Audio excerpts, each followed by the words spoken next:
I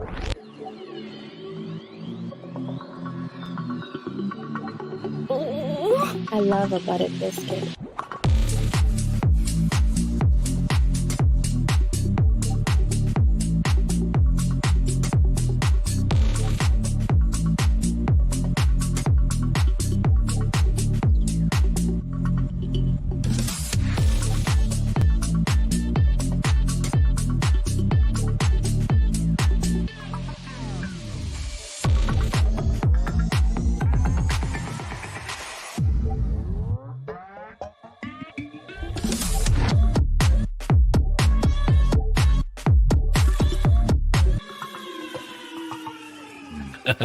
Well, you're handling that mic pretty well. Yeah. Good evening, everybody. Good evening. We have most of the crew here, and damn it, I want to double check because I'm pretty sure. Yeah, I gave him a heads up, so he knows. Yamaha biker. Oh yeah, okay. Last week I forgot. Oh, how do you forget Yamaha? Come on, how you now. forget I Yamaha? know. I know. He's like a quarter of the show. Exactly. If I don't have Morgan Freeman, I'm protesting. I'm just saying this now. You'll have to protest. Hello, Flatty. Good to see you. And we've got Eris, of course. Wonderful Eris. Good to see you. Wolfram. Irish. Oh, man. You guys are awesome. I'm just looking to see who all we've missed. I'm sure that there's plenty more that'll come rolling in here. Cool gamer. Good to see you. Good to see you. Wesley. Wonderful. Wonderful Wesley. So, what do we got here? Where is my story? Where? He's in trouble. Oh, wait, she's not streaming. I don't know who's not streaming. Me. I'm not dual streaming today. No, she's not dual streaming. Mm-mm. All over here. Yeah. Over here. I haven't even streamed on my own channel lately. Any of my own channels. I'm like, oh my gosh, girl. Yeah. I don't know what it was about the month of December, but it was just like, okay, I have no time to do this right now. Yeah. I've actually had more time to do some streaming because I started working a different schedule, just working out a different schedule, which made it a hell of a lot easier to do. Going to sleep earlier, waking up much earlier than I normally would. Yeah. There you go. And then doing like the 6:30 in the morning, 6 o'clock in the morning. And tomorrow is MLK Day. Hooray. Yep. Yeah, it is. And because apparently the business negotiated their new contract for the union that I'm not a part of, but the rest of the business is. Well. So we apparently get MLK Day off. So much for Good Friday, but you know. Yeah, so I don't much. know. Maybe I think our priorities are a little skewed there, but that's just me. Good to see you, Wolfram. Good to see you. Yeah, we've got we've got the day off, sort of.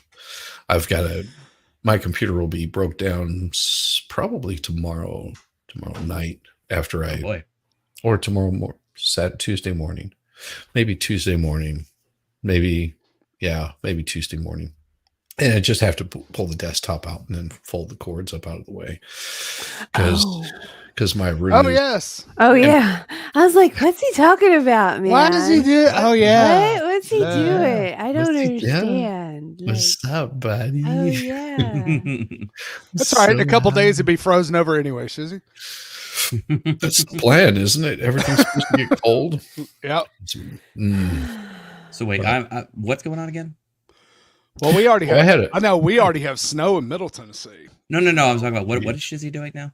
Oh, okay. I'm having to gut my entire room out because the carpeting's going to come out. Probably part of the walls. We'll see. Won't know until the adjuster gets here. I had a leak in the foundation. Oh no. Okay. Yeah, I wasn't privy to that yet. Yeah, that happened. What, Tuesday, Wednesday, something like that. It's crazy. That sucks, man. I'm sorry. Yeah. Yeah. No, it is what it is. Oh yeah.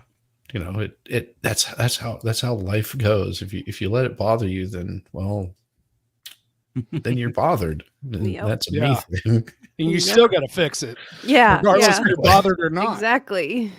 Exactly. Well, that's why my room is so empty. There, I mean, there's nothing Yeah. behind me except for the lights and what's on So you're- pictures on yeah. the wall. You This got is some probably- echo, yeah. Yeah. Well, I'm sorry. I'll see No, if you're I good. It's if I not can- that noticeable. Yeah. Well, I should be able to set that if I've got some echo. No, To be it's- honest, I really didn't even notice it. Mm-mm. It's I think you really sound subtle. fine. It's just I can hear it on the back end, but it's not anything to worry about.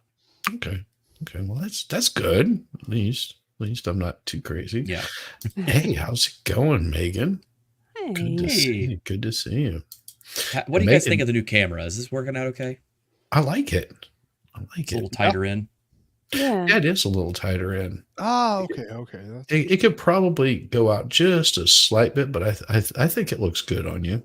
Because Okay, if you end up setting up or moving to one Yeah. side or the other, then Yeah. then it might Oof. mess you up. Yeah. But other than that, I think it looks great. Mm-hmm. You look great as always, Kaiser. You look fabulous, darling. Fabulous. Yeah, gonna be looking especially. just keep talking to me like that. Meow. Oh yes, yeah. Yes. I've been Yes. bringing out that accent I've been working on. Yes. Quite so. that's true. Yeah. So where is Volstrom? Well, good thing is we can What? still do this. He's right here. Volstorm's right. No, I right meant Yamaha. Yamaha. Like, right here, dude. Hey, yeah, Volstrom. man. Yeah, where I am below you in the center where's square. Volstrom? Where's Volstrom? I don't see. Oh, there he is. Here I am once Here I again with a load of pudding pops. Start singing, doing like a spoken word version of Bob Seger's "On the Road Again." Here I am on the road again. What I'll do is I think if I'm looking at this right, 1, 2, 3, 4. Oh yes, that's perfect. Because this is a good one. This has a lot of Alex Jones going on. With Oh it. yeah, because we started it. And Okay. then- Okay. Yeah. I'm gonna have to whip Yeah. out the voice. We're really gonna have to get into this. The NWO is going to be watching. We all know they're going to be watching. They're going to try to cut us off. Oh dear. They're not too busy making the Frogs game. I'll tell you that right now. It's all on Infowars.com. Yes, Infowars.com. Gutters girl, good to see you. Good Hey, to what's see up, you, Gutter? Gutters girl. Mm-hmm. She is. Oh yes. So we did start reading this last week, but because Diva had to head out of here early, we ended up just having a hangout stream last week. It was wonderful. I mean, we did miss you, but the week before. Week last. before, I was Week like, before. wait a second. Time is really hard for me, Oh, so yeah. I was really getting confused. Yeah, because So last it was week good. you were like, I'm not sure if I'll be able to make it back in time, so let's play it safe and just not do Right, it. So, right. Yeah. so it was fine. Okay. we have a good time even whenever you're not here. As I'd hope so. unfortunate as it is, I- we still have a good time. 'Cause I'm not even sure I'm here right now. So yeah, You were just Dude, you're not there. I'm not really here, Dude. dude. It's Schrodinger's diva. There you go. It is. It is. I just tried waking up Story. He's not budging yet. Oh, that's great. That's awesome. That is What's in the box? awesome. Yeah. So I did send you guys the PDF if you want to read it off the PDF, or if you read it off this, it's fine too. I will be scrolling along. I just know sometimes people are like, oh, it's a little difficult for me to pick up on it. So there it is. Yeah, man. It's right there. Some good water, man. Some good water. All right. Are our folks ready? Just remember, at the end of this tonight, we'll be setting it up to write the new one. Are you guys cool still doing it every week, or did you want to start skipping weeks to give you a little more time off? I mean, I'm fine weekly. I'm fine weekly. Yeah. Yeah. Yeah, and if probably anything changes, we'll let people know. It's fine. Yeah, I don't want to be the loose cannon. Is that the word? I don't know. But sometimes I'm like, oh, I'm not going to be able to do it. But I try to tell you early. Yeah. I mean, I understand. And if I'm not able to do it, I'll let you guys know early. Yeah. Right. Well, of course. Which is probably good. Okay. All right. So here we go. Chapter 1. The Galactic Drum Circle. This debate kicked off with a bang that echoed through the cosmic silence, except it was more of a bleep, really, twinkling out of the onboard artificial intelligence known as Sirius, or better known as sarcastic and stellar rhetoric, an incredibly unhelpful system. Thank you very much. Channeling some Douglas Adams, I like. The air, or whatever substitute for air that cavorted within the confines of the satellite station, crackled with an electric anticipation as the deputies of the universe adjusted their various appendages in preparation for what was to come. The being of gas bobbed slightly, breezing an indifferent hello to the chrome-tentacled creature, who in turn blinked its bioluminescent tips at what might be called a polite nod, if one squinted hard enough and had a vivid imagination.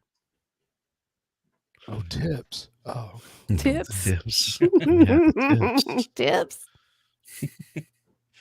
All right, I'm going to try and see if I can do this right.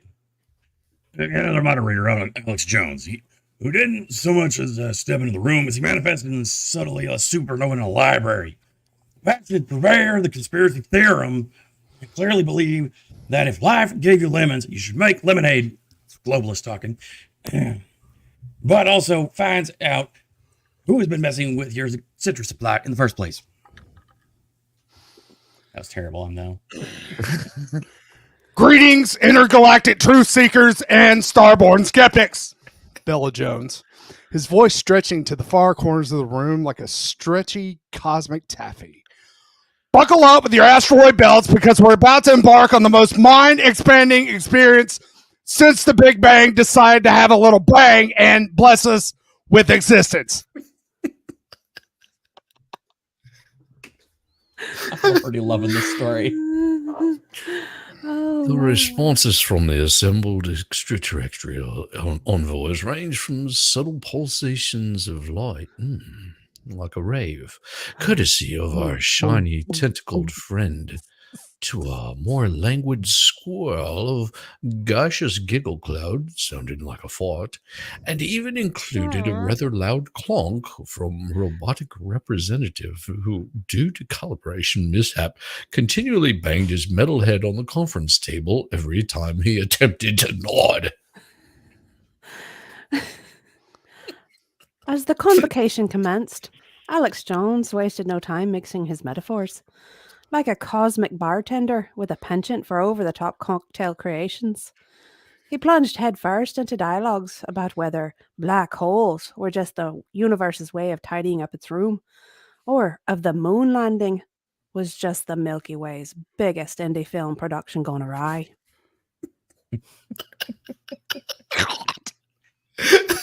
I'm already loving this. Every day, Jones proclaimed, while dramatically unfurling his holographic chart, the Crab Nebula, or should I say, the Crab Cover-Up. Now, doesn't anyone else find it a tad suspicious that it just happens to be shaped like a Terran crustacean? Coincidence or crustacean cabal? You decide.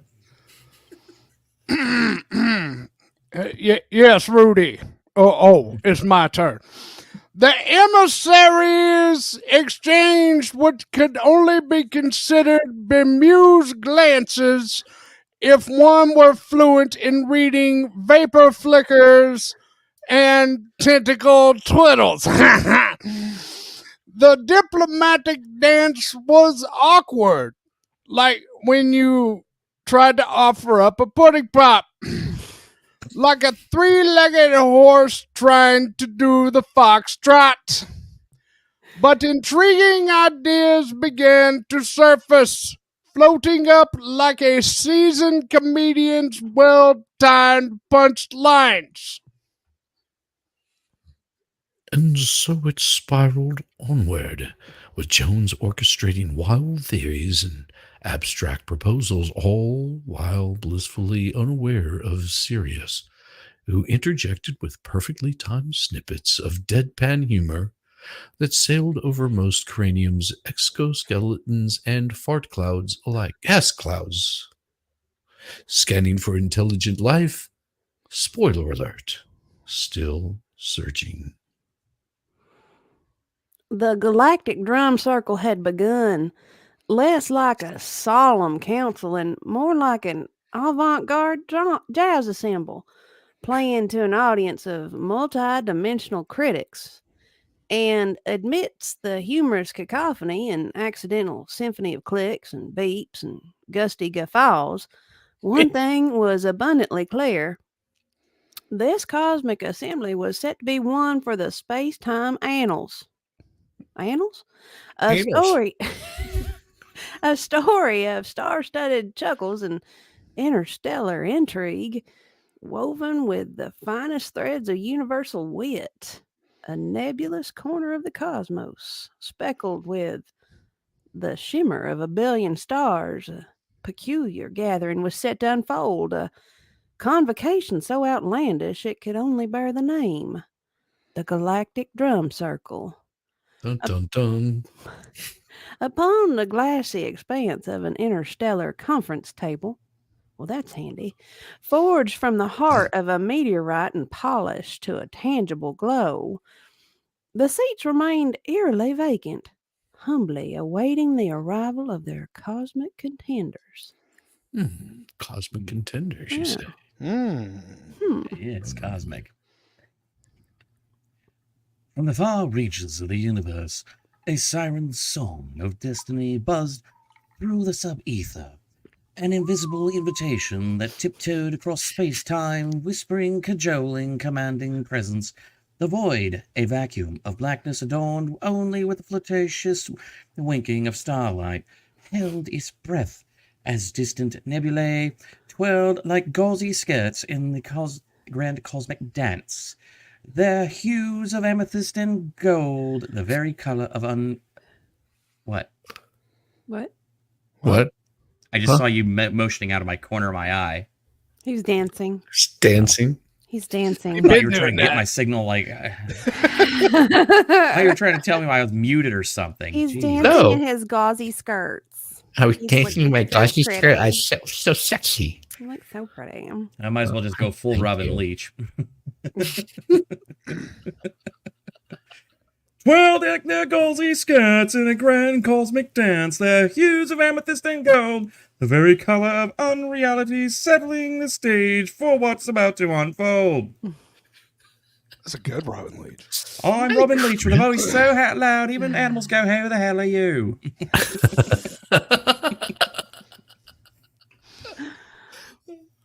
Amid this celestial waltz, excuse me, a peculiar haze foreshadowed imminent commotion.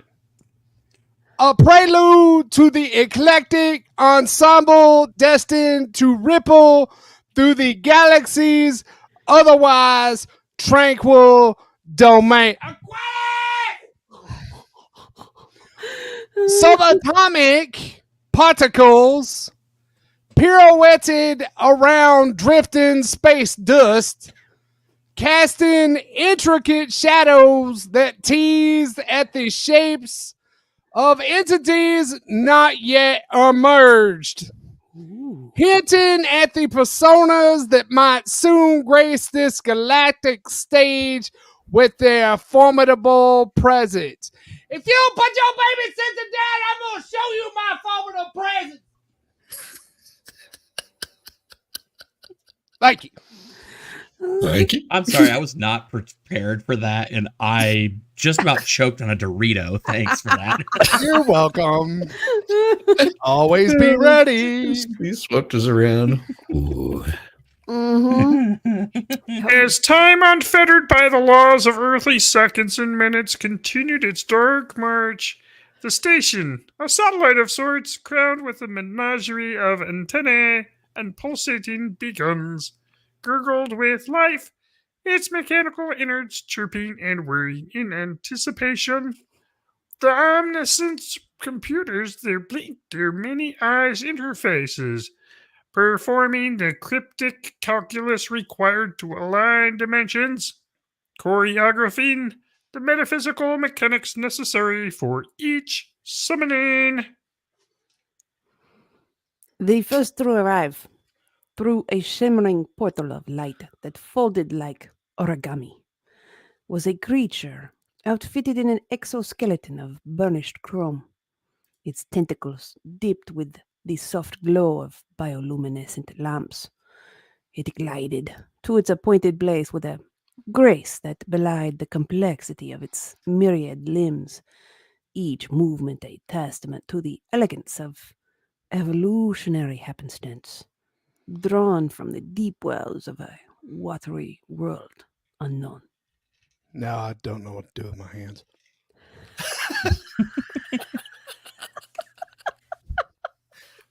Are you done yet?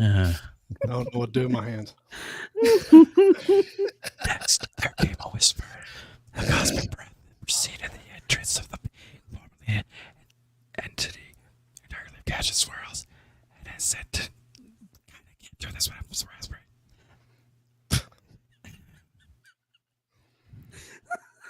I'm just gonna start that over. What'd you say?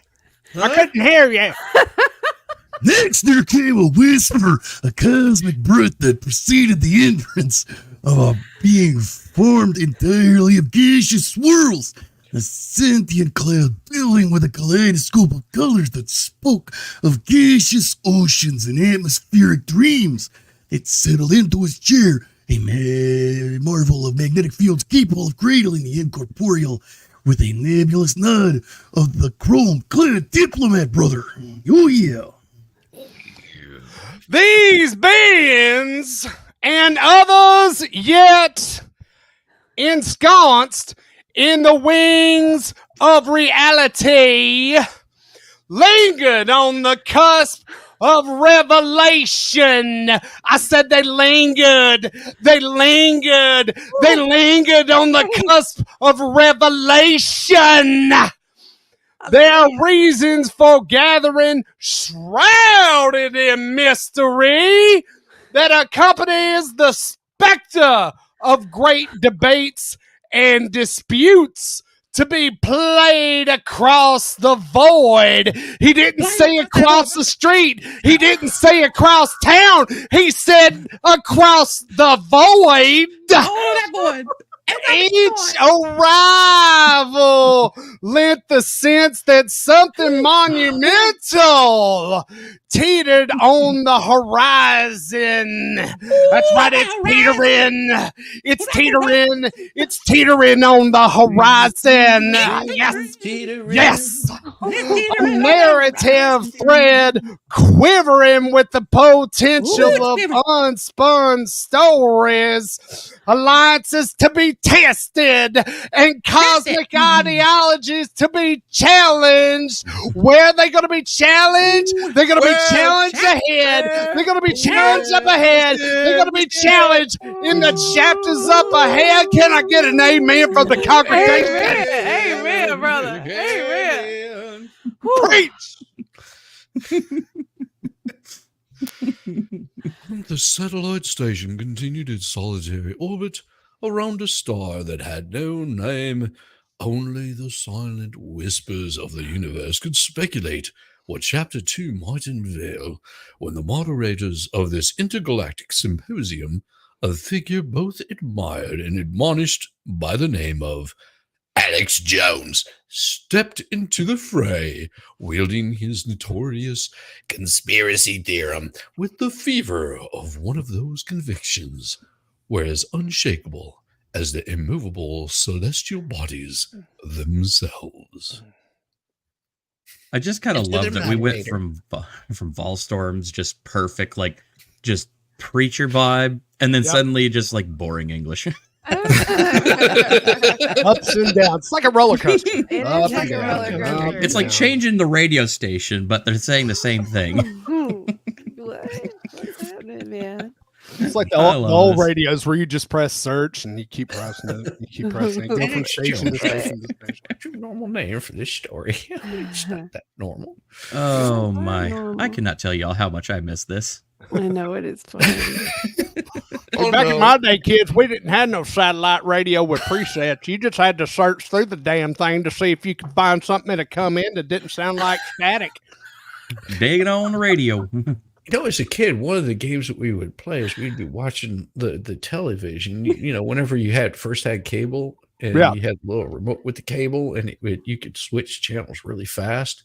Yes. You could switch between multiple channels and pick little snippets out. And one channel would be like, and today there was a traffic jam. And then the next channel would be like, of goats traveling northbound on 285. And then you switch to the next channel and it's some lady saying, and so there will be rain all over the place. And just random stuff. And we would just switch through the channels. That was what we would do for entertainment. There's a moment in the movie Shaun of the Dead where they're literally doing that and about the zombie apocalypse.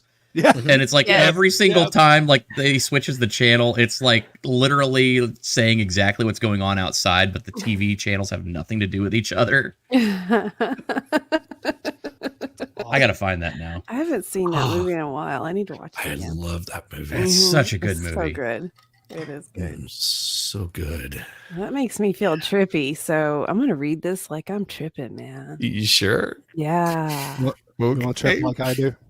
Yeah, trip like I do, man. Yeah. Yeah. I found it. As the metallic, suspiciously dildo-shaped entity reeled in its metallic tendrils, yeah, man, with the finesse of a Martian ballerina. Man, that would be cool to see. A chorus of oohs and ahs wafted through the zero gravity chambers of the intergalactic debaters coliseum. That's a lot to say. Picture it. A flock of diverse interstellar fauna. A what? Coliseum? Yeah, man. Whoa, dude. Intergalactic. It's totally from tentacle toting blobfishes. I could see it. To levitating rock people hanging in the vacuum of off-brand Christmas decorations, man.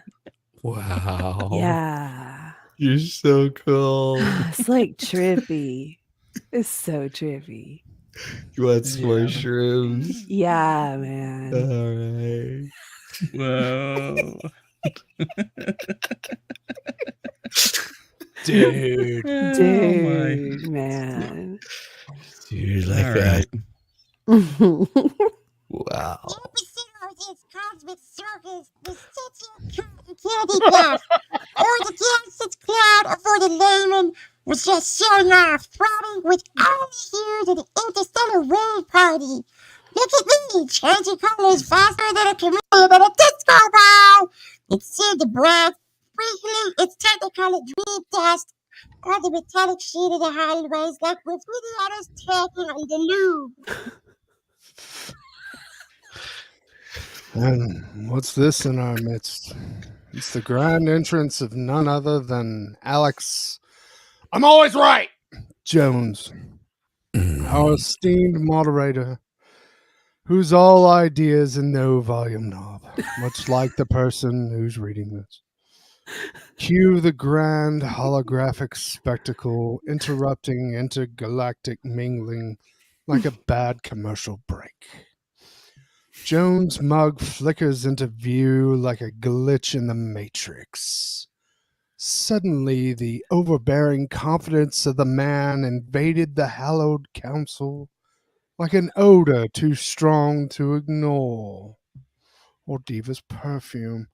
1 part charisma, 3 parts hair gel, and a sprinkling of cosmic madness for good measure.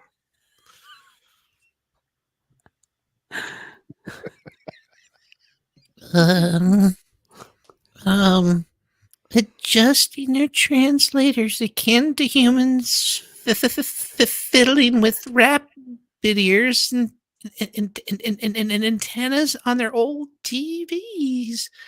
The assembly braced itself. Confabulation at hand tackle the controversial topic of space show. Yeah, man. Yeah, that right. According to Jones, the fungal frontrunners hold the keys to the cosmos, doubling as cosmic jerky for the long haul between the stars. The tentacled one looked skeptical, its many eyes rolling in a synchronized wave of disbelief, yet who could ignore the passion sweeping from every pixelated pore of this holographic highness?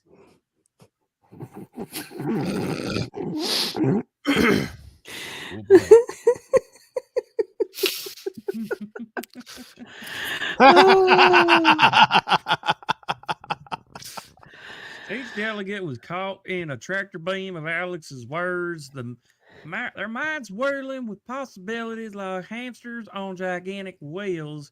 Was it possible that amidst the infinite expanse of space, yeast, and mushrooms were the unsung heroes?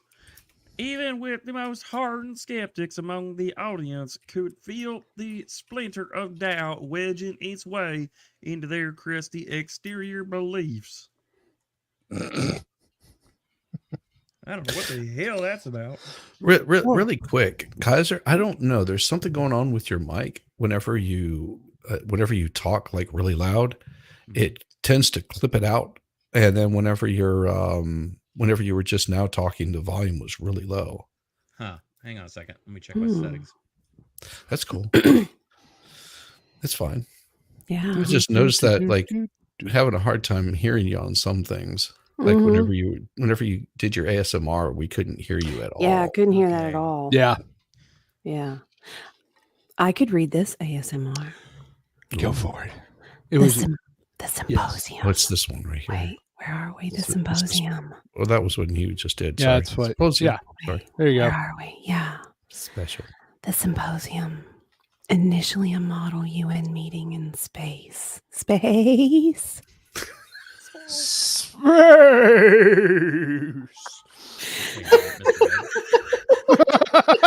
I didn't do that.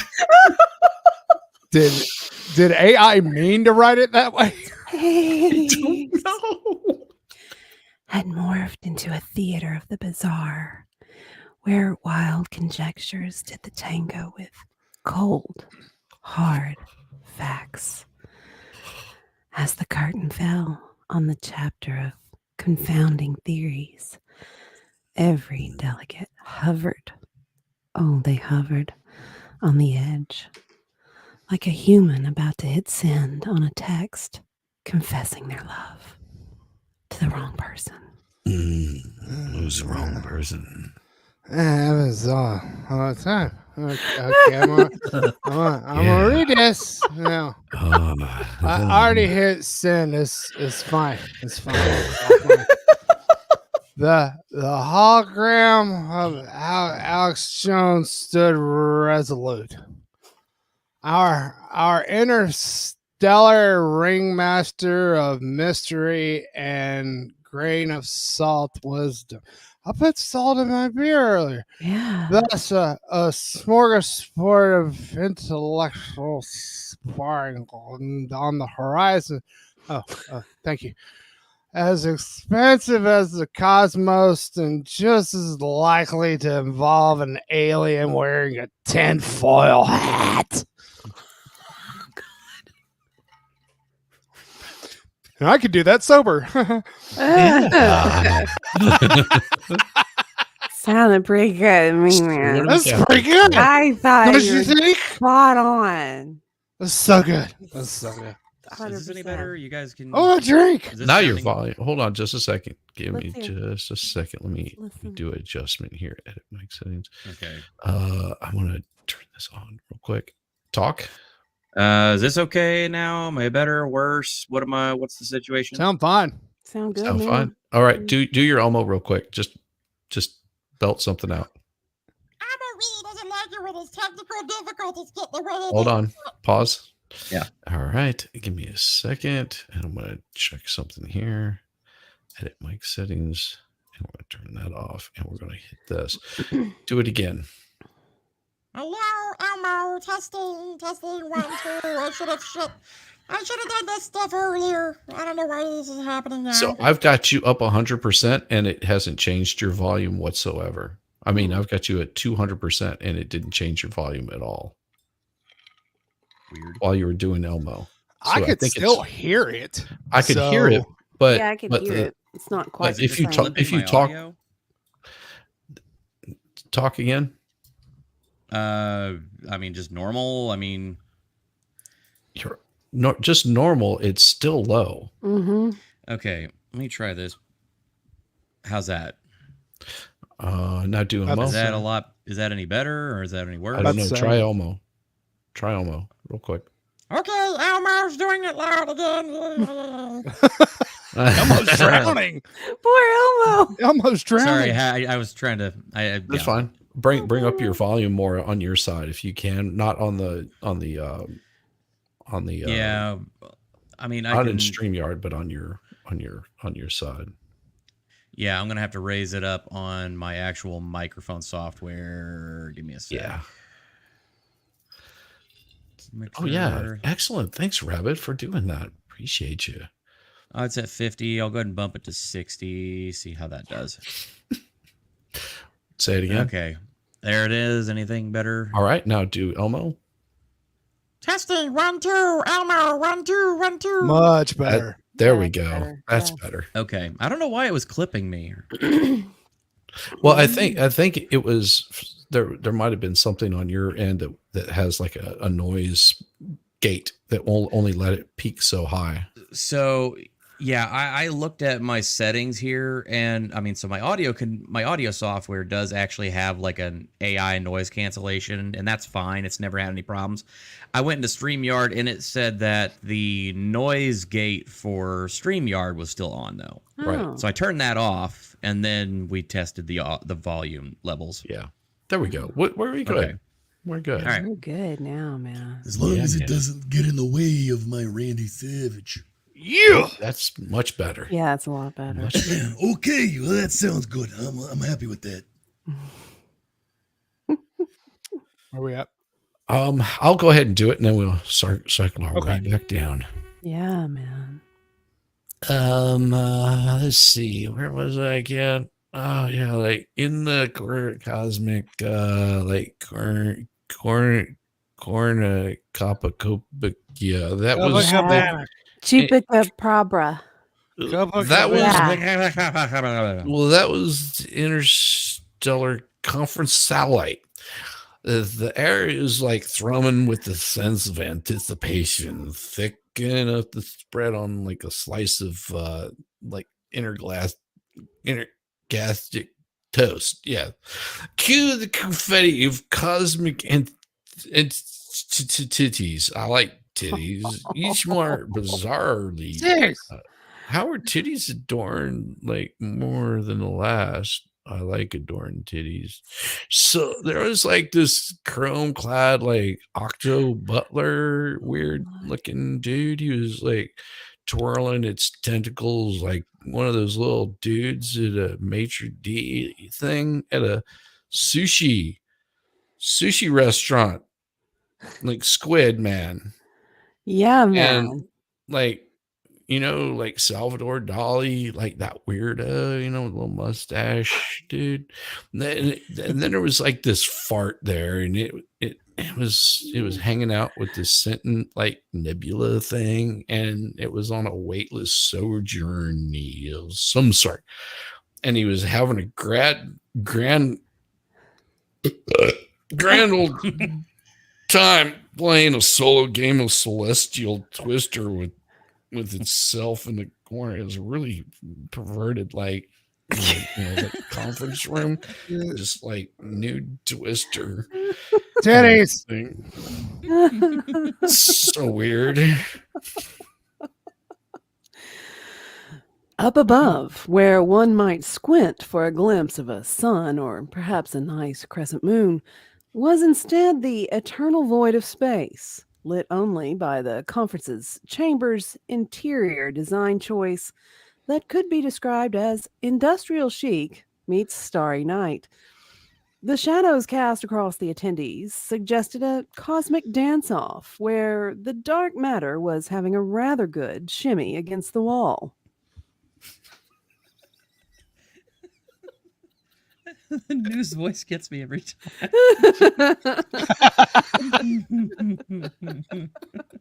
We're totally following this 100%. Yeah, man. Yeah, us too. Yeah. Us too. Totally God get what's damn. happening. Yeah. All right. The delegates themselves floated. Oh wow, that went somehow it started with Arnold and it went Irish. I don't know what No. happened there. Irish Arnold. Irish Arnold. Irish Arnold. Arnold, that could be a little bit weird. With the Scottish Arnold. It was a Scottish too. Good God. Hey. I farted. Oh my God, it's. I have not had a good day as far as like keeping my faculties straight, and I haven't had a lick of Same. alcohol. That's the best Same. part of it, man. Dead Babies is sober, my out brain's here. completely gone. Titties. Tonight. Tonight. The delegates themselves floated on the industrial and the gravity rasp as if partaking in a silent auction for the best seat in the galaxy. Each vying for the perfect spot, the grandstand grandiloquently, that's a big word, enter stage center, a holograph. Alex, oh, good God, I'm doing it again. Jesus Christ. Push through, you're a professional. A holographic Alex Jones is life is flickering like a glitchy disco ball. His voice booming with the authority of a microwave with too high a wattage. The Alex Jones AI kicked off the proceedings with oratorial flair that stole the oxygen. Good thing most of the attendants didn't breathe. Probably would have smelled the haggis. Jesus Christ, what is wrong with my voice tonight? I can't keep it straight. Doing great. Okay. Off to the sidelines, a veritable forest of crystal creatures caught the light, Yeah. dispersing it into a discotheque spectrum that makes you wonder, how much Molly did I take? If they were delegates or decor. And skittering about with pages and cables and whatnot, and who knows what the hell, were the resident robo-minions, a troop of Wally's cousins, understudies, executing their tasks with the kind of perfection that made everyone else look like amateurs, bitch.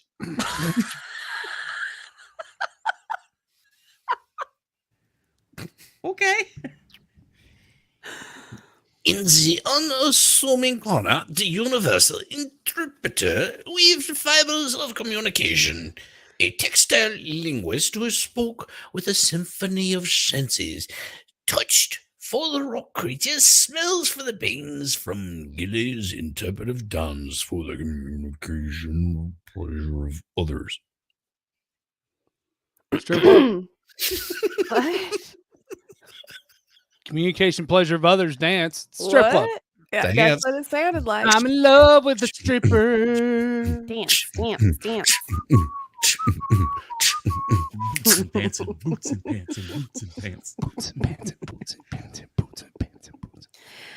And oh, the headliners, the debate titans, the comet-robbed behemoth glided in, part philosopher, part interstellar fashionista, and entirely convinced of its own gravitas.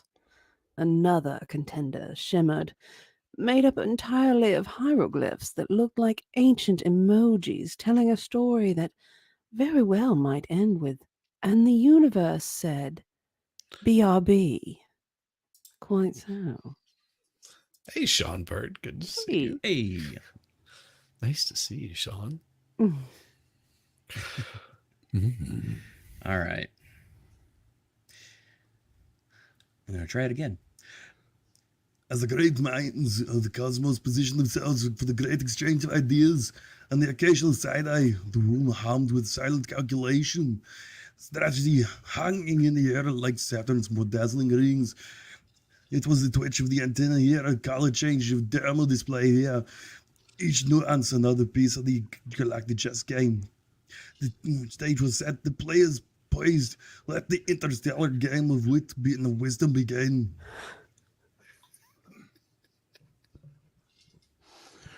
Chapter 4, Arnold's opening salvo, fungi fitness first. The hell, who wrote this? As the cosmic curtain sputtered to life and unceremoniously warbled open, Arnold, projected Prince of Portobello's, like the mushroom? What? Beamed like a fitness guru on steroids. Virtual ones, that is. His holographic abs could slice moon cheese finer than any space deli. I don't know, the deli down the street there on the corner right next to the courthouse does a pretty good job. The chamber buzzed with electric anticipation, and not just because the maintenance droids were skipping on the wiring again. Sons of bitches, they're always skipping.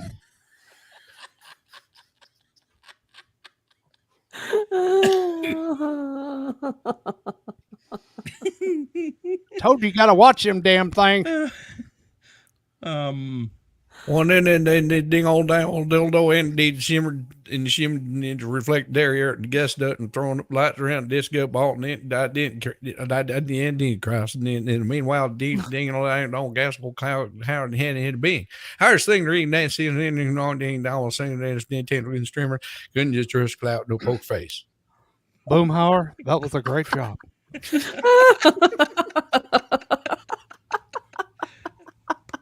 Golly.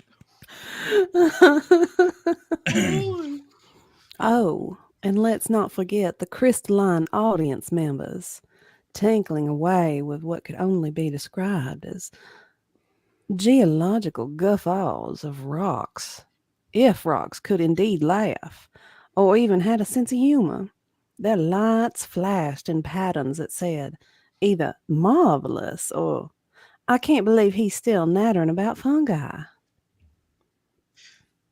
The androids, tough crowd, those metalheads, clanked with something resembling applause, though it could have been a group effect of the wind of rust, when Arnold declared, quote, death to plain button mushrooms, unquote, a few servo motors might have overheated in robotic rapture. I figured if you're going to go with, anything with robots, I might as well go with tech support. There you go. Oh, dear. Hello, thank you for calling computer tech support. My name is Hamas Khoudouri. Tucked in the corner was a dark fibered interpreter, dutifully translating Arnold's mycological praises into quantum sarcasm and intergalactic hyperbole for all to grasp, or as we call it, bullshit. Its frayed ends twinkled with the linguistic elegance of 1,000 tongues. Oh, let me pause on that. Plus, it got bonus points for panache. I'm stunned. Totally stunned. Wow. Shizzy, Okay, all Shizzy? right? You You okay? okay? Yes. I don't know if he's going to make it. The hypergraphic entity, an abstract work of art gone walkabout, shifted shapes like a drunk chameleon at a rave. Little fat bastard. Its edges keeping beat to the symphony of Arnold's oration. Yeah. It appeared most moved when he recited his epic ballad, Ode to the Mighty Morrow. Enter stage left. The comet robbed giant with a laugh that straddled the line between amusement Straddle. at fungal infatuation and contempt for a speech possibly running longer than a Martian marathon. Run it. It rumbled like 1,000 boulders bowling in the great galactic alley. Oh, I've got something rumbling. Well, I'm out. Just when the crowd began to wonder if Arnold's manifesto would culminate in spore-induced sing-along, an interstellar siren wafted in. The newcomer practically pirouetted across the cosmos, its grace outshining even spiffiest of supernovas. A hush fell over assembly. Had the universe birthed an entity so captivating it made room full of jaded space squids pay attention? Sergei does not know. Sergei doesn't. Sergei does not know. As quickly as the newcomer had hushed the room, the debate spectacular had to hit the pause button. The bewitching silhouette struck a pose with the suspense of a season finale cliffhanger, leaving everyone magnetized, not just because of the NWO, not just because of the Illuminati, and not just because of low gravitational fields.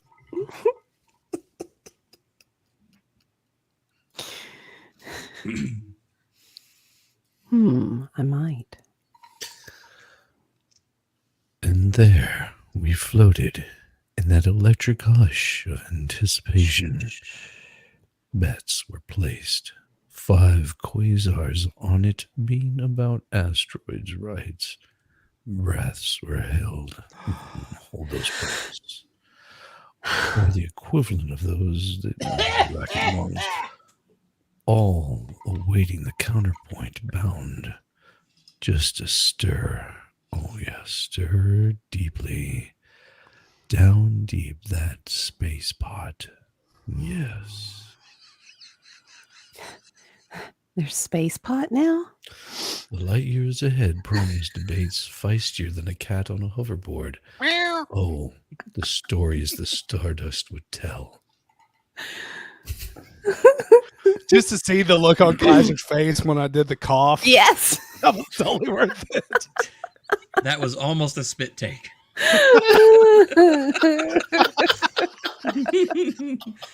I came very close to painting an entire monitor over here. Thank you for that. I can see it.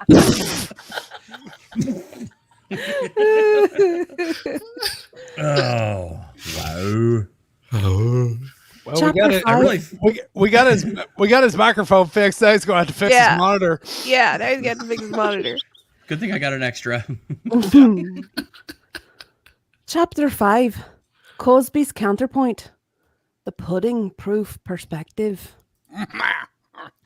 As the kaleidoscopic array of entities remained suspended in the intellectual gravity of the central debate chamber, a silence descended, thick with anticipation, akin to the final moments before a supernova burst.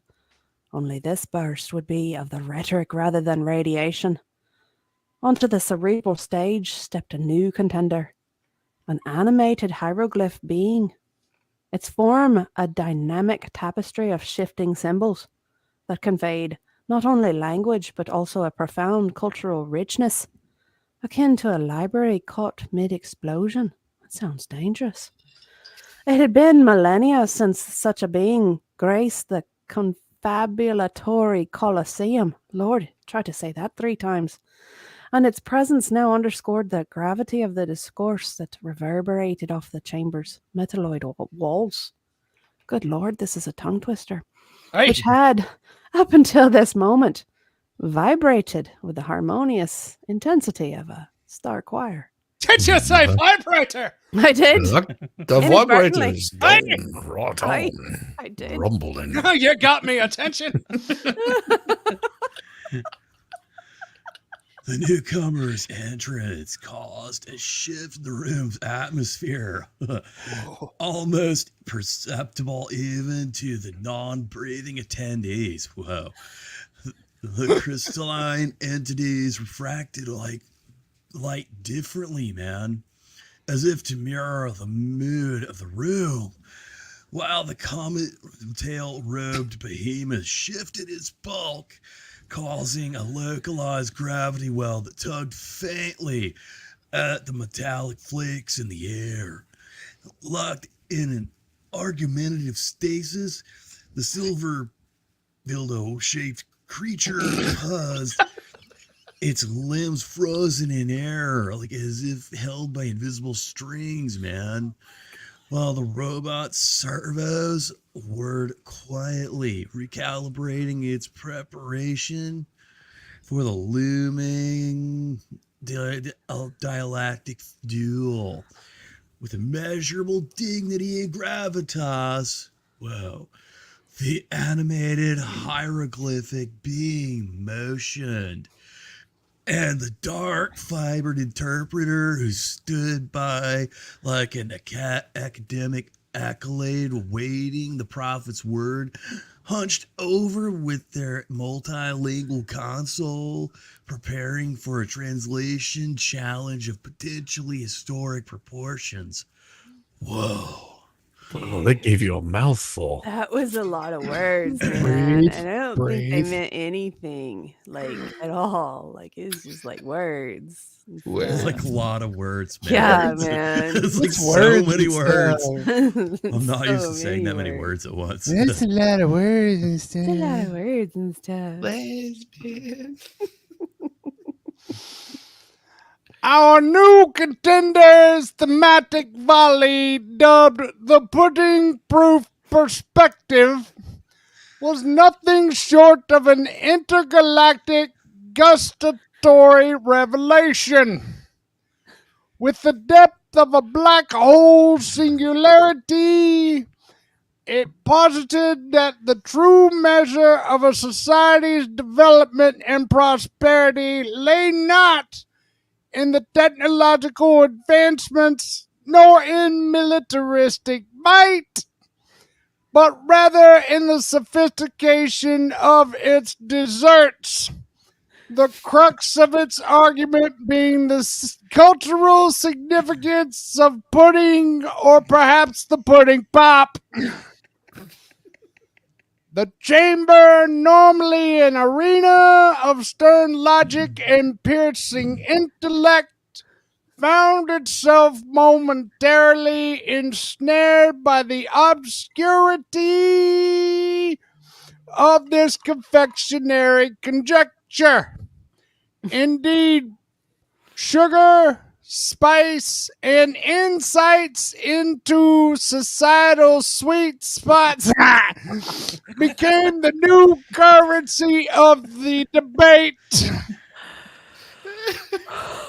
Rudy, get me the oxygen mask, please. Societal sweet spots. Yeah, it is. Check your drinks, Societal ladies. sweet spots. So the robots, they seemed momentarily befuddled. Oh no. Perhaps recalculating their nutrient intake. They should just swallow more. Algorithms to accommodate this surprising. It's not surprising whenever you jerk it. Significant Come here, paper boy. supposition. Well, I know about suppositions, or should I say suppositories. Even the crystalline entities they were emitting pulsating glows.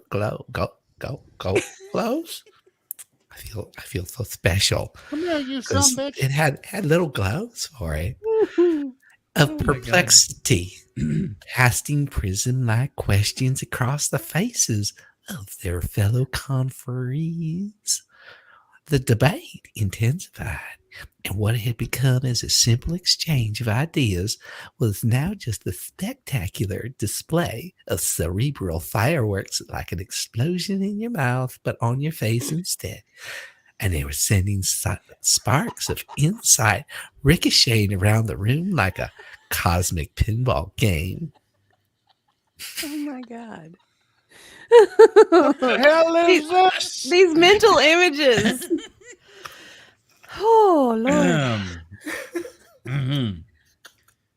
As the Meanwhile, back at the discourse ranch. danced and the animated hieroglyphic being laid its narrative nuggets before the assembly, the gaseous sentient cloud began to fluctuate with rhythmic undulations, What was that mean? perhaps in silent laughter and syncopation with the pulsing arguments. It was difficult to discern. The dark fibered interpreter's tendrils flew across control surfaces with the grace of a jellyfish riding solar winds, Right. Yeah, it was. translating the complex symbol-laden speech into a myriad of dialects that filled the chamber with a polyglot pistache of pistache? Pistache. Yeah. I'm thinking pistachios, man. Yeah, man. Like, yeah. I was thinking like a mustache. Yeah, man. It's something about persuasive pudding. Yeah. Yeah. Sounds That's really a good. polyglot pistache of pervasive pudding prose. Oh, Gives me an idea. Puerto Rico, damn it. Does give me an idea. I ain't eating that pudding. I ain't done it. No. You won't Yes, have to. eat the proof is in the pudding. That's what they say. It's in the pudding pop. Just eat pudding pop. It'll be all right. Got a secret ingredient I don't tell a lot of people about. Rudy, you've told everybody it's Benadryl. I know. I get it. Snitch.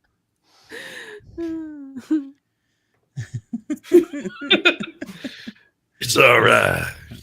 Oh my. As the cosmic timing device remained constant and unyielding, measuring the debate not in hours but in oratory opulence and participants, the exchange navigated through the nebulous notion of nighttime. The chamber's occupants were poised on the precipice of persuasion's event horizon, the new chapter's initiation fast approaching with the inexorable pull of debate black hole. While the cosmic curtain was poised to rise yet another act, the whole room unaware that they were merely at the penultimate precipice before the grand entrance of Frankenbeans, whose pending arrival seemed to bubble in substrate of space-time itself, with mirthful mien and loom and just beyond the participation. Chapter 6. The outlandish orbit. Frankenbeans makes an entrance. Oh, yes. I'm reading this. With the flamboyant flourish of a high school magician at their debut talent show, Frankenbeans, the most recent head turner of the Celestial Symposium, nonchalantly sauntered into central debate chamber. Their aura exuding a concoction of bravado and mischief. Sounds like me. Locomotion seemed an understated term for their entrance. Enter it. It was rather a theatrical promenade set against the intergalactic backdrop of the conference satellite, one that was punctuated by expectant murmurings of the silver dildo-shaped creature and the semi-transparent squiggles. Usually you can't have one without the other. That constituted the animated hieroglyphic being. Their glyph images swirling with what could be interpreted as glyphic giggles. Giggles? The luminous outline of the holographic projection of Arnold beamed a smile that was both endearing and cunning. Oh, I bet it was. I don't think it was cunning. I think it was coming. Possibly. Cunning linguist. As if the politician actor knew the script of this cosmic play, yet resolved to feign surprise at the unfolding dramatics. Oh, not again.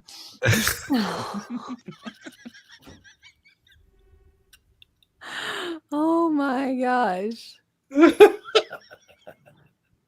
you married him. I know. I know, and this is what she married. Ooh. You do it so well. Do a lot of other things well.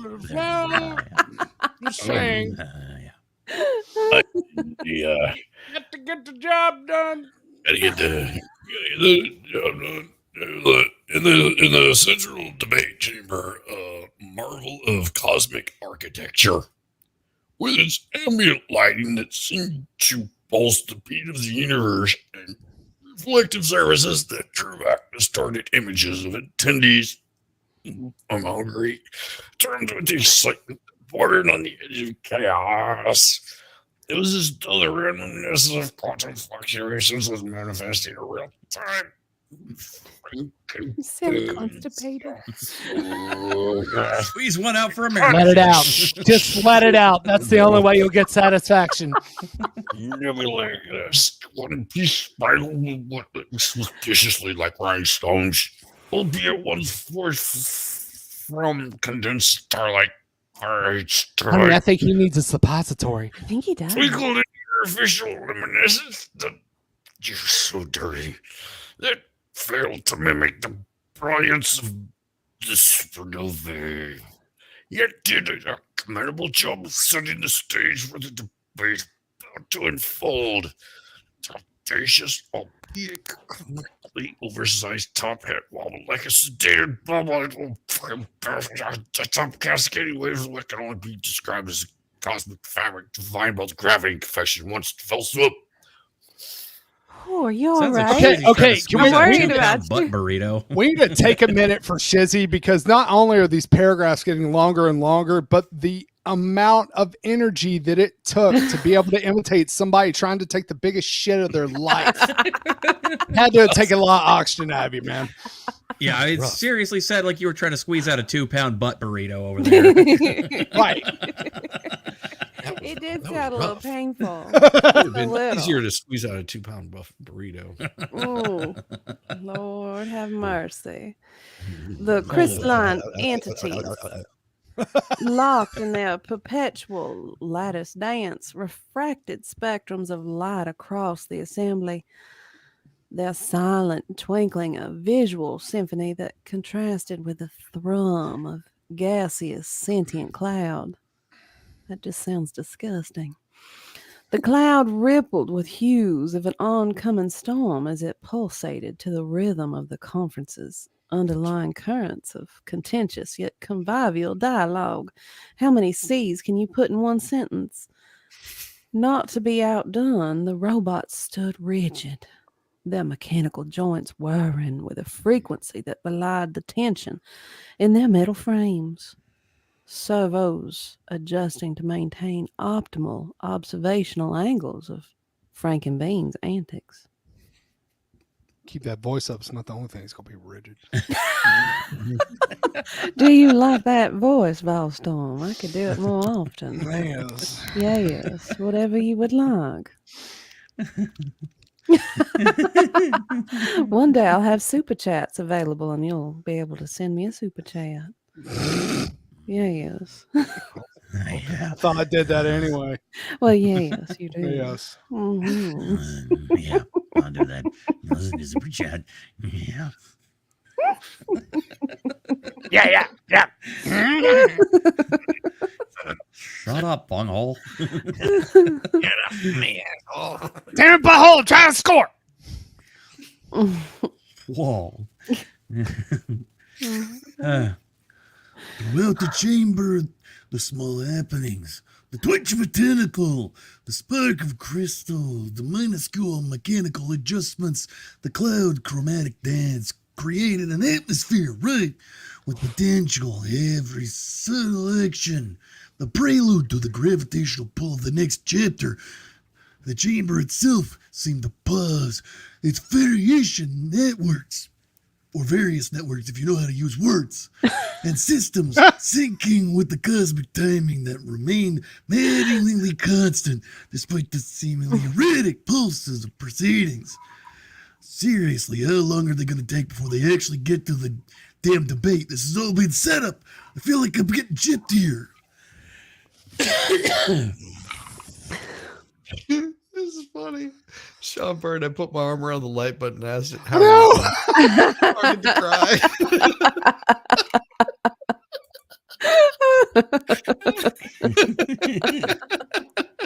I know, because I was looking at chat, I lost place. It's like, wait a minute, where the hell am I? Okay. At the top. Right. Let's see here. Who shall we pull? What voice shall you use this time? As the lights dim to signal the commonescence of discourse, Frankie Beads stood poised at what could only be the epicenter of expectium. Their shadow, a caricature, sprawled across the chamber walls. Their first words, a boisterous greeting, telegraphed through a megaphone mimicking device. Echo bizarrely off the chamber walls, setting the tone for what would undoubtedly be an unforgettable exchange of cosmic proportions. Ladies and gentlemen, Al Sharpton. Don't be like the whole keep hope alive. And yet, the narrative, hung, suspended like a comic, waiting the gravitational slingshot around a planet. The next chapter's trajectory hinted but not revealed. The story unfurling like the slow bloom of a galaxy-spanning nebula. Is that an echo? Yeah. I'm reminded of like that stupid like kids show, like All That from Nickelodeon, where the kids were like doing like Saturday Night Live, and they had one guy who was supposed to be trying to be like a fake like superhero, Repairman. So anytime he would enter this thing, he'd be like, "I am Repairman, man," and everybody's like, "Is that an echo?" I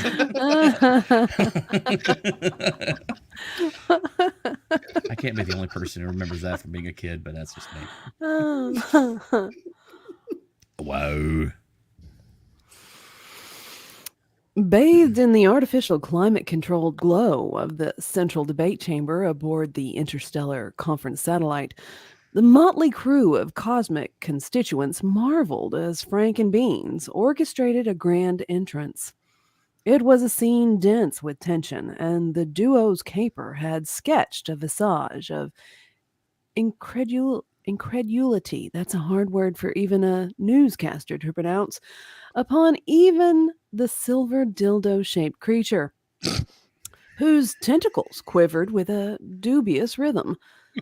The animated hieroglyphic being, whose undulating form defied both physics and orthography, seemed to ponder the linguistic vertigo brought on by Frank and Bean's convoluted vernacular tapestry. I could agree with that.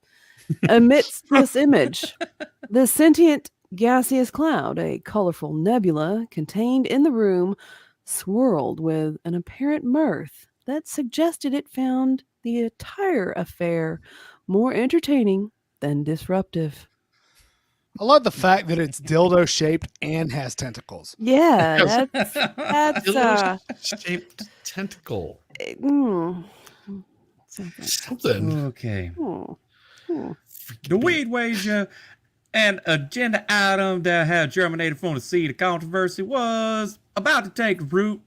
Frank Baines was self-proclaimed salt in the sprout in the leaf and declared with gusto that matched only by the intensity of his condiment-strained apron that it was this moment to legalize the interstellar growth and distribution of cosmic cannabis.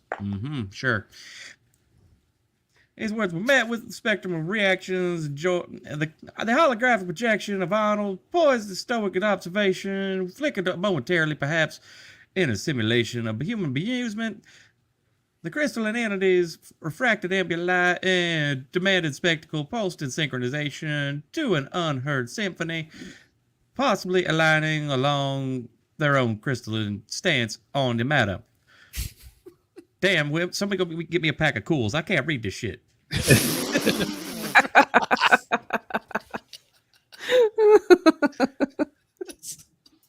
Sounds like every dildo. That's true. Ew. Ew. Undeterred by the mixed reception. Frankenbeans unfurled a scroll, the length of which rivaled the tail of a comet, illustrating a labyrinth of potential agricultural benefits, economic booms, and even medicinal applications that stretch beyond the scope of traditional That's not even a damn word.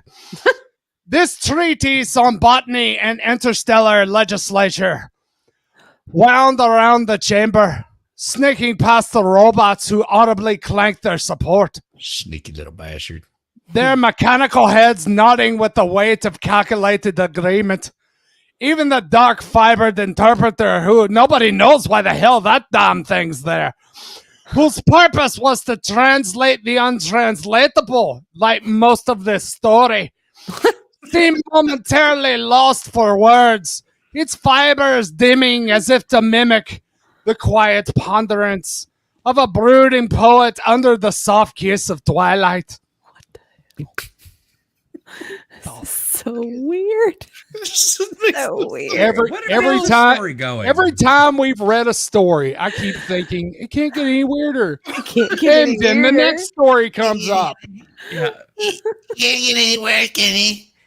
In the periphery, Hey, Mickey! Rome, behemoth shifted its weight. The grandeur of its attire swishing with sound reminiscent of shooting stars hissing through the vacuum of space. This being a pillar of gravitas among the interstellar assembly seemed to brace itself for the counter-arguments that would rhetoric rocket through the chambers like particles of a super collider. The anticipation hung palpable, heavier than the dwarf's damn weight, setting the stage for chapter to come, a chapter that promised to sow debates as wild as an uncharted asteroid asshole field. You've been blue balling us about the. You are Paul! Your family is Paul! Every single paragraph, it's like they're blue balling us about the next chapter. The next chapter. It's like. And AI do says, something. hold my Oh, beer. my bitch." beer. Exactly. Oh, my beer. Hold my beer. Let me find something absolutely nonsensical. It's amazing. Let's see. Let's see how many words I can throw into this. Uh-huh. There you go. Yeah. And usually they have to get these damn words where it's like pontificating Polaroid pictures and Enigmatic. pirouetting pussies eating tickles on pancakes with Yeah. ganache. A lot of that. A lot It's of like that. and I specifically told AI not to do this. And There's it's a- like, And it went Sure. 10 times. it's like, Because I was no. like, okay, what is it whenever you use the same letter for every damn word? And I told Is it AI not to- alliteration? Lord. yeah, Yeah. alliteration. Stop Something using like- alliterations. Stop it. And it's like, no. Stop it, bitch. Deathly. Stop. Don't be a bitch. God. Like, stop. Okay. Like, the assembly of like Congress of Cosmos' finest allowed their attention to drift momentarily to the spectacle of the weed wagger, or is that weed wager? I don't know. But either way, their reverie unbroken by the void outside where time, like a fickle, irrelevant mistress, wove the fabric of eternity with indifferent loom. Well, God, yeah, she's like fickle and stuff. The central debate chamber bristled with the electric charge of impending contention. So, like, are they getting ready to fight or something? Like, I don't know. The delegates positioning themselves for a discourse that would outshine the fiercest of supernovas. That's weird, man. And with that, the chamber braced itself for the grand oration. That's weird. One that would mushroom forth with all the force of fungal fury. Whoa. Everybody was fungal fighting. They were fungal Those words were fighting. fast as lightning. I don't know, but the thought of mushroom fighting has a very different context if you really kind of think about it. I can't finish. That's Okay. not a cow patty you're throwing at me again, is it there, Boomhauer?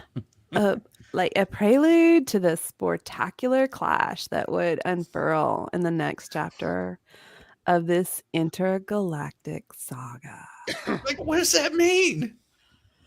Again, they're blue balling us about the next chapter. Mushrooms, man. Mushrooms. Whoa, shrooms, man. Could you not have a cliffhanger after every effing paragraph? Every paragraph, yeah. I'm gonna work on getting that writing a little better. If I have to edit this shit over and over again, it's better than the next fucking one. Do you want to move me back into my regular position, or do you want to leave me down here? Oh, I'm sorry. Sorry. It's okay. I was like, you know. You don't want to be under the wet spot.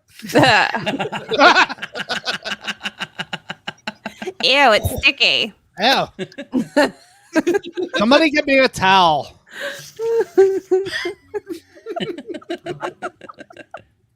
I guess when closed captions, It's a spooky ghost.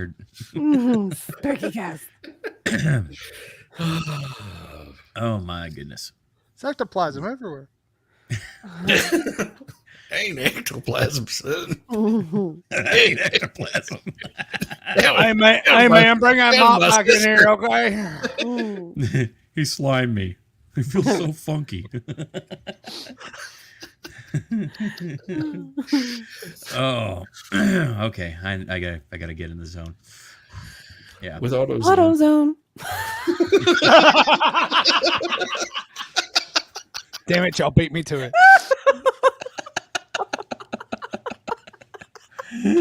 Oh, Jesus. I don't even know what to do anymore. Gonna be talking about shrooms, man. Shrooms. Yeah, man. Not shrooms, shrooms. Yeah. Oh.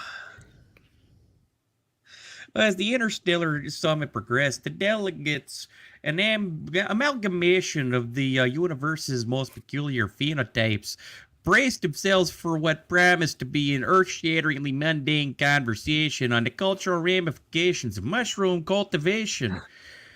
Frank and Beans, known in his quadrant for their notorious escapades involving a never-ending trail of culinary capers, had set the Fungal bar high with their recent Green Thumb Gambit there, which saw them wager against Arnold's muscular mushrooms in a bid for intergalactic salad supremacy, don't you know?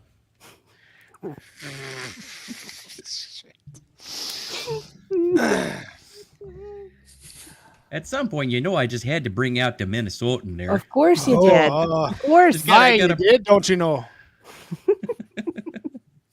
You're sounding a little more Scottish than Upper Peninsula Hey! Hey! I was going more for Youper, really. Youper. Let's see. What voice shall you bring out, darling? The animated hieroglyphic being.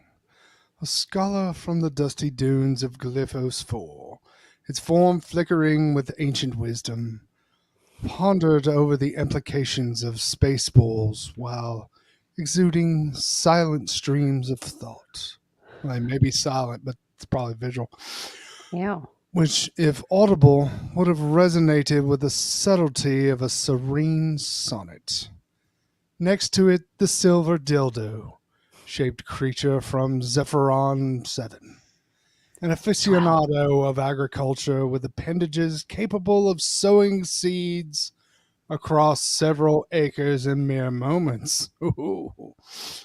Clicked its shiny pincers in anticipation, akin to an over-eager child before a candied confectionery display.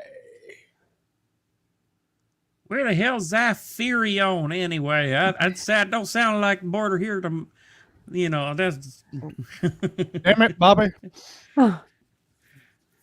Meanwhile, the gaseous scented cloud hailed from the vapors vortexes of Nebula 5 oscillated, gently diffusing its essence throughout the chamber as if someone just carpet bombed the room.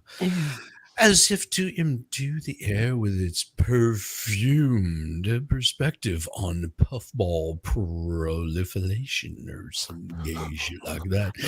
Ever-shifting form of gas, a testament to the flimsy nature in the face of interstellar legislation. Basically, he just took a dump on everything that you had to say, and the room undulated. Sure, that's what you want to call it, with its silent but deadly commentary.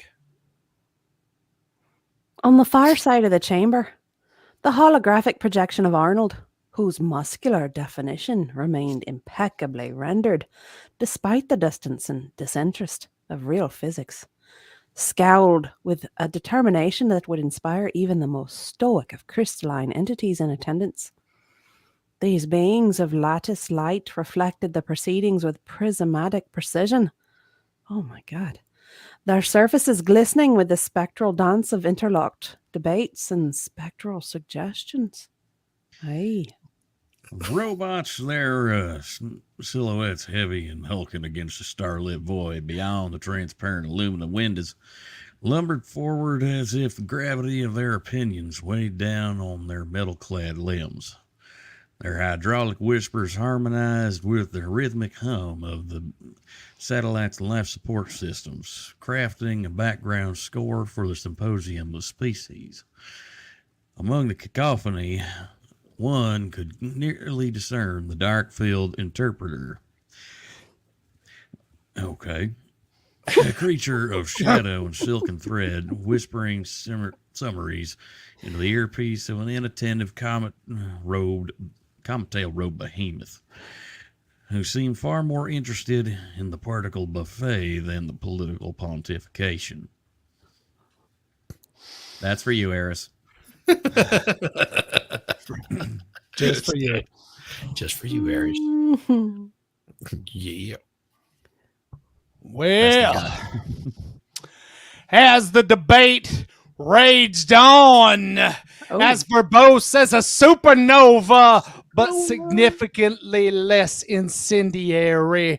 Noteworthy, however, was the distinct lack of conclusion, kind of like this story, that thus far characterized the proceedings. I said it characterized. It characterized not only this story, but the proceedings.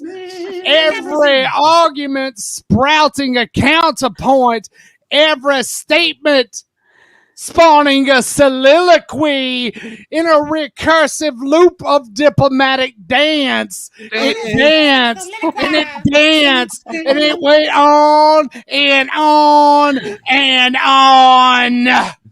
Yet amidst the verbose vortex, the mushroom matter remained at the core. It was at the core. I'm telling you, the mushrooms were at the core. Say it with me. The mushrooms are at the core. Hallelujah. It's mycelial threads entwining with the grandeur of universal gastronomic tradition. Can I get an amen? Hey, Oh, man. put your pants back on. Hallelujah.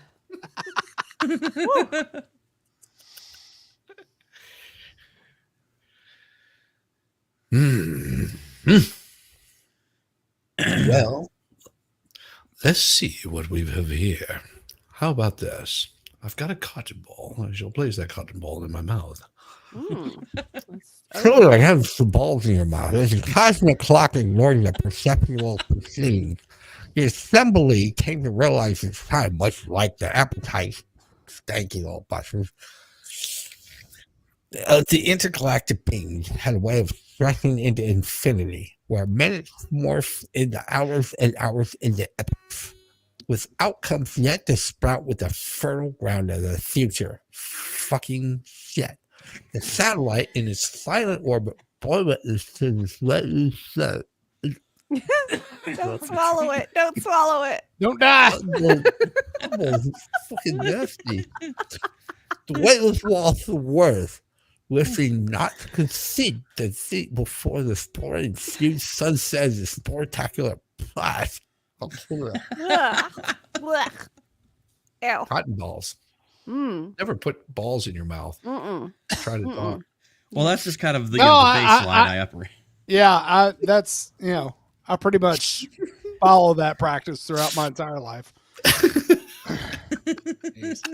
Yeah. Chapter 9. Cosmic Crossfire. Alex's alien assertions. More like insertions. Yes.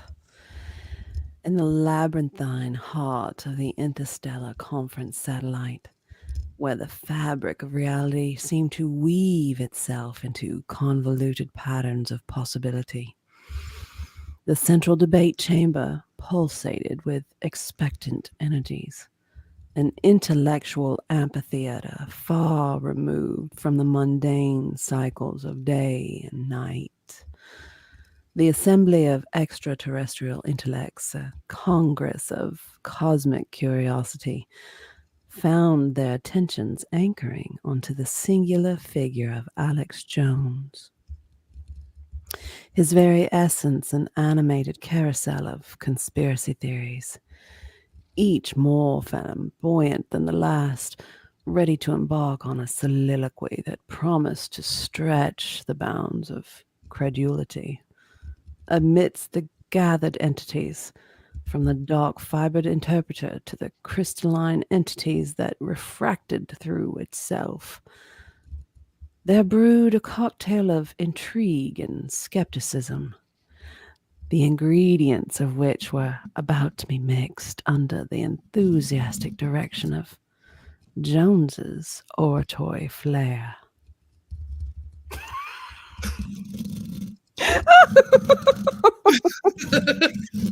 Could you hear that? Yes, a little I bit. couldn't hear it. Can you hear it when I do mine? Yeah. Yes. Okay. Yeah. Okay. Yeah. I need to paint my fingernails if I'm going to do this. Ah.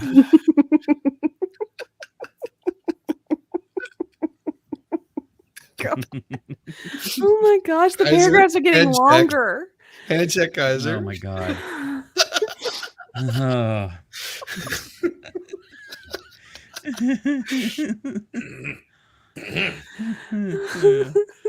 Oh, I didn't think about this ahead of time enough. Wow. Take your All time. right. No, you're good. Just took me a second. I'm like, well. You can't even sing Honestly, natural his voice. element as though they were the conductor of any one of his symphony began with a flourish of his limbs, and he ripples through the canvas quantum infused air.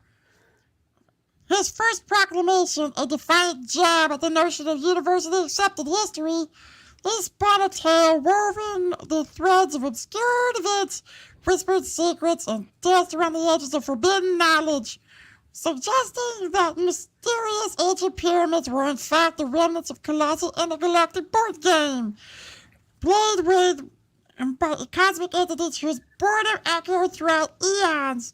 The silver dildo-shaped creature, its multiple appendages, and its study of Port's grace, reflected the sheen of what might have been considered amusement or perhaps bemusement, while the gaseous sentient cloud billowed in the pattern reminiscent of the chuckle of a chortle, if such expression could be ascribed to a creature of vapor. A holographic twin projection of Arnold, stoic and unyielding, seemed to scrutinize Alex's assertions with a digitized rendition of skepticism that shimmered against the good God, I can't read. The shimmering image casting an eerie glow over the attendant crowd. I can't read. Oh my gosh, I can't believe you did that for so long. You did that. Oh my god. Holy Jesus cow. Christ, who is Elmo's agent? Poor Come on, Elmo. you're fired. Elmo has lockjaw. Ooh. I'm not gonna lie, that kind of hurt. Yeah. Hey, Crime Spies. Hurt Good to me. see you. Hey, Crime Spy. Hey, Crime Spies! I'm sorry that you had to meet me for the first time. Doing my Elmo voice. Ooh. Welcome to the Great. show. Yeah, welcome to the show. infinity. Yeah, talking in Elmo voice and mentioning a silver dildo-shaped creature. Yeah, that sounds like a great idea. Oh, it gets worse. Don't worry. Yeah, come on in. Grab a chair. Come on in. The water's warm, or at least it is around me. Ew. Ew. Yeah. No, that's not how that works, Kaiser. Remember who's sitting underneath you. Oh, What's a red cloud around him? If you see the Umbrella. leak coming through the ceiling, you know what it was. Okay, well, I was not taking it there, but all right, there we go. Kaiser, I know who you are, Goofy. Excuse me. As Alex's alien assertions unfurled like the spiraling arms of the galaxy, he posited that the animated hieroglyphic was, in actuality, a living library of universe's forbidden lore. Its cryptic contour... What the hell is that? An endless narrative penned in the font of the cosmos. A revelation that prompted the hieroglyphics to shift ever so slightly. Its movements, a paragraph of indignant... Dear Lord. I'm going to have to fire my people for writing this. Refutation, whatever the hell. Or perhaps a silent acquiescence to its unveiled role in the Grand Chronicle. I mean, dear Lord, it's like the Illuminati is trying to write all this, trying to totally confuse me. Meanwhile, they're turning the frogs gay. They're harvesting animals. The robots, their frames, an amalgam of alloy and ambition, gazed upon the unfoldable spectacle with visors that flickered with the light of 1,000 distant stars. Their processors whirring in contemplation over the veracity woven into the wild tapestry of theories now lay before them. Amongst the throng, a dark-fibered interpreter, a creature whose very existence was to translate the untranslatable and report back to its masters, the Illuminati. Among the throng, pulsed with the effort of encapsulating the eccentric essence of the moment, its countless fibers twitching in a display that could be considered awe, or perhaps a prelude to the end of the earth as we know it, or perhaps the cosmic migraine of the millennium. Whew. Whoa. Wow. That was intense. No, I need a cigarette. I think I need one too. My goodness. Might have to break out the Gandalf pipe for that one. For real. Wow. The comic-tailed robed behemoth, an entity whose immense stature was dwarfed only by the vast expanse of its intellect, listened to Alex's audacious account with a rumble that might have been laughter or the beginnings of an oration to counteract the audaciousness of the moment. Its robe shimmered with the smattering of stardust that gave the impression of a nebula donned as a garment. Even the crystalline entities, their multifaceted services, a prism of contemplative luminescence, twinkled in a manner that suggested either a crystalline chorus of chuckles or the silent preparation for a rebuttal that would shatter like the fragile glass of a far-fetched fiction Elex exposed. We're starting to get loopy now. Don't worry, we only have... Oh, Jesus Christ. I was going to say, we have like a How many third do of this we thing. We're have? only 2/3 the way through. No. Christ. No. I give And you about you can 10 leave more out- minutes. Where are we, man? Where are we, man? Like, Where are we? I'll Like tell what- you what. Here. How about we just get down to the conclusion here? There we go. Just skip to the end, yeah. Asteroid This annihilation is the accords. end. There you go. This is This is the end. the my final friend. countdown. Da-da-da-da. Da-da-da-da-da. Da-da-da-da. Da-da-da-da-da. Da-da-da-da. Are we at the vanishing vapor? Vanishing vapor. Oh, lovely. It's It's fabulous. a hazy farewell to Frank Baines. Well, Like upon a transition. where are we at? Am I reading or are you reading? Who's reading? No, it's like a transition. It's a Oh, hazy farewell to Frank and Baines, like the chopping them off. oh. Just so you know. Oh my gosh. This is crazy. Upon the grand stage of the interstellar conference satellite, nestled in the bosom of infinite cosmos, nestled in the bosom, the central debate chamber thrummed with anticipation. Its occupants an eclectic mosaic of intellect and oddity. It sure enough is. Frankenbeans, the quirky humanoid amalgam, stood at the podium like a modern-day Copernicus among a crowd of Ptolemaic skeptics. Wait, I don't think I know that word. Having just woven a tapestry of thought that proposed beans, Lord have mercy, as both a galactic currency and a means of propulsion. That does make sense. Amongst the gathered, a gaseous sentient cloud, seemingly indifferent yet ever so subtly changing hues in response to the discourse, floated next to the dark-fibered interpreter, whose task of translating multifaceted dialects into understandable linguistics could be compared to bottling the northern lights, mesmerizing yet unimaginably complex. By the way, the word is Ptolemaic. Ptolemaic, thank you. I knew that P was silent, but you try to read this stuff and you're like, what? Yeah, if you see the P, you sort of want to say it. I want to say the P. It's right there in front. Patoli. But totally. Patoli. That sounds like phrasing. Ooh. Try to say it without taking a breath. That's going to be my next. Oh, wow. I'm going to do the next one like that. I think I might do a video announce for my next one. Okay. All right.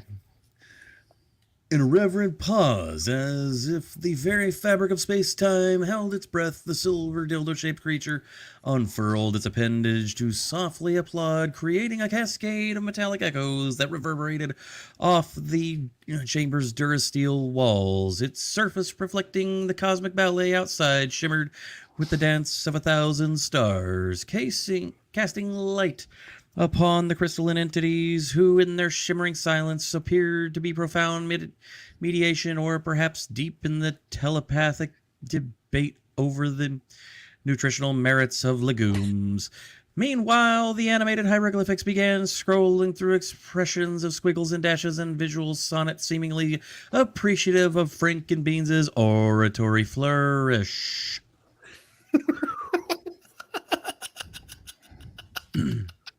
Wow. The pain that I put you through. Yeah. Just be glad I didn't read all that in Randy Savage voice. That'll be next. You'd have been hurting, man. Get one of those big paragraphs. It's like, oh boy. Mm-hmm. As the hours, unmarked by the sun, but tallied by the celestial clock's relentless gears, unfolded like the petals of a supernova, each participant in the grand colloquium jostled for conversational dominance. Kind of like the words trying to get complete dominance over this damn story. Oh, Lord. The dark-fibered interpreter, wrapped in riddles of syntax and semantics, thank God we haven't read the whole story, faced the Herculean task of rendering the comet-tailed road bohemious poetic ruminations into something more digestible than a neutron star sandwich. Rendering that... Rudy, go get me some pudding pops. Entering the fray, the robots, pragmatic in their assertions, insisted on practical applications, their mechanical minds unable to comprehend the subtle flavors like chocolate or vanilla or Benadryl of philosophy laced within the bountiful harvest of Frankenbeans ideas. Sounds exactly like what I used to do and got in trouble for.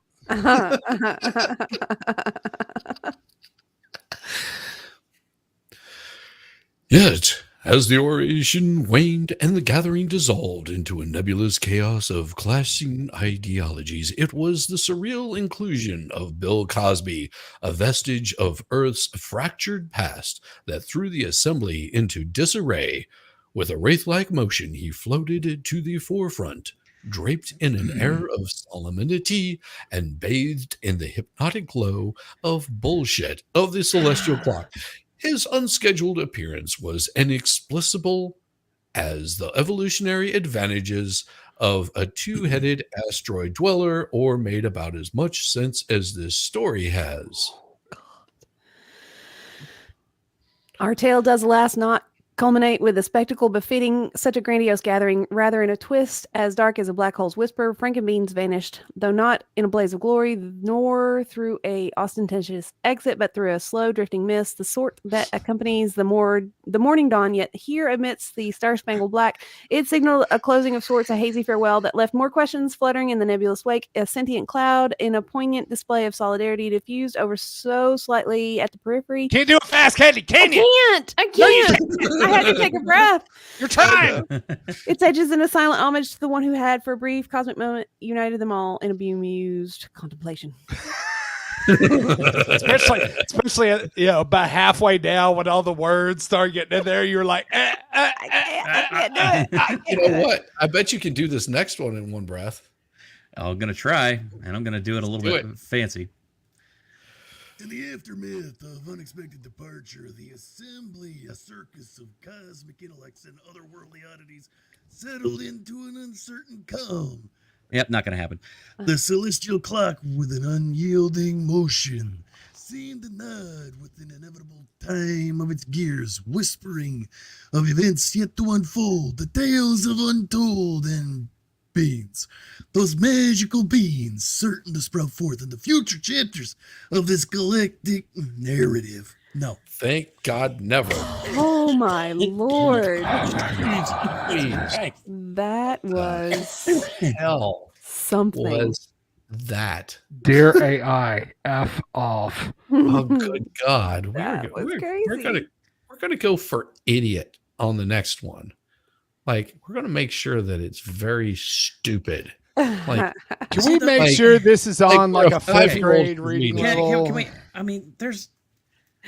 It's like we spit, like there's like the beginning chapters, and then it like sets up for the first chapter, like sets up the whole stage, and then it just goes the to other shit. Chapters in between. It's just, I mean, seriously, there's nothing happening. There's no plot, nothing happening. man. They're not doing anything. It's just talking about what is kind of like casually going on in the room, but not really. So weird. Well, it's like it builds up the story, and then it gets into this like cliffhanger loop of okay, this is coming, okay, this is coming, okay, this is coming, and then nothing happens. Nothing. It's like edging. Hey, I was gonna say, I was thinking that same thing. It's like fucking edging for like an hour and a half, and then you just get up and walk out of the person jerking you off just gets up and walks out of the fucking room. Oh my gosh. You're just like, no, come back, come back, come back, God damn it. come back. I paid you to finish. Come back. I paid to do that on your back. Oh my. This is not what we agreed to. Not what we agreed to. Wow. I still have 43 minutes. All right. Hey, you guys, the chat, and you guys are the ones that came up with asteroid in the Senate chamber in the style of a political debate, which was so weird in the first place. All right. Wow. So what is our story going to be about next week, chat? What is the story going to be about? Give us a easy. plot. Give us a plot. An asteroid is not a plot. No, an asteroid is not a plot. How about a noir detective story? Ooh, yeah. There you go. Okay. About let's see, but it's going to be in the style of a noir detective story. Yeah, yeah, in the style of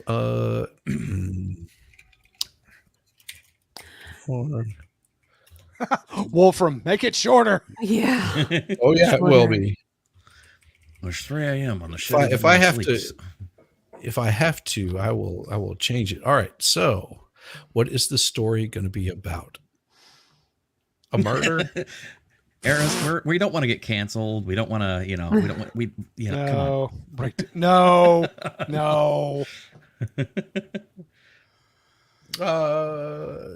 It was 3 a.m., see? And this dame just comes walking into my office like she didn't have a cash, see? The story so about long legs, long face, babe. So what do we want the story to be about? And don't, because it asks you, tell me a story about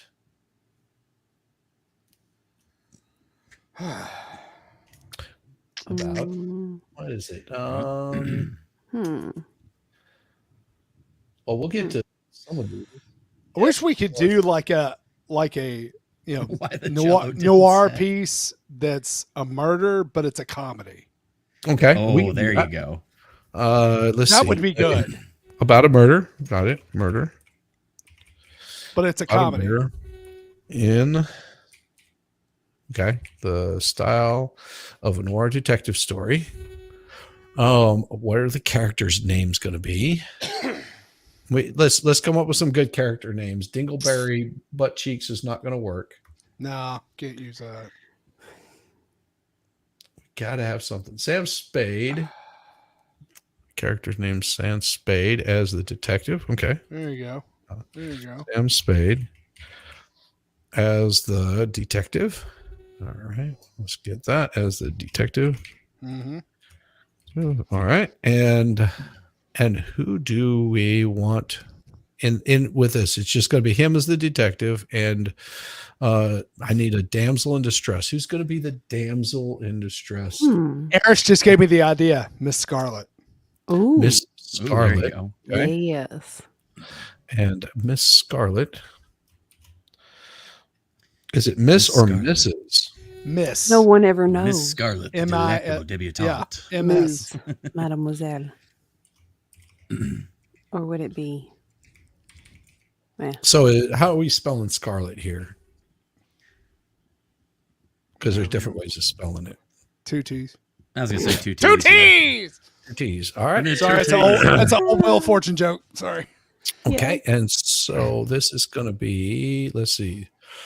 They're, what is it? She was a madame. Knives and revolvers. It involves knives and revolvers. All right. And what is the goal for this story? To solve the crime. Yeah. Yeah. Yep. Solve the murder. Solving the murder. Solve the murder.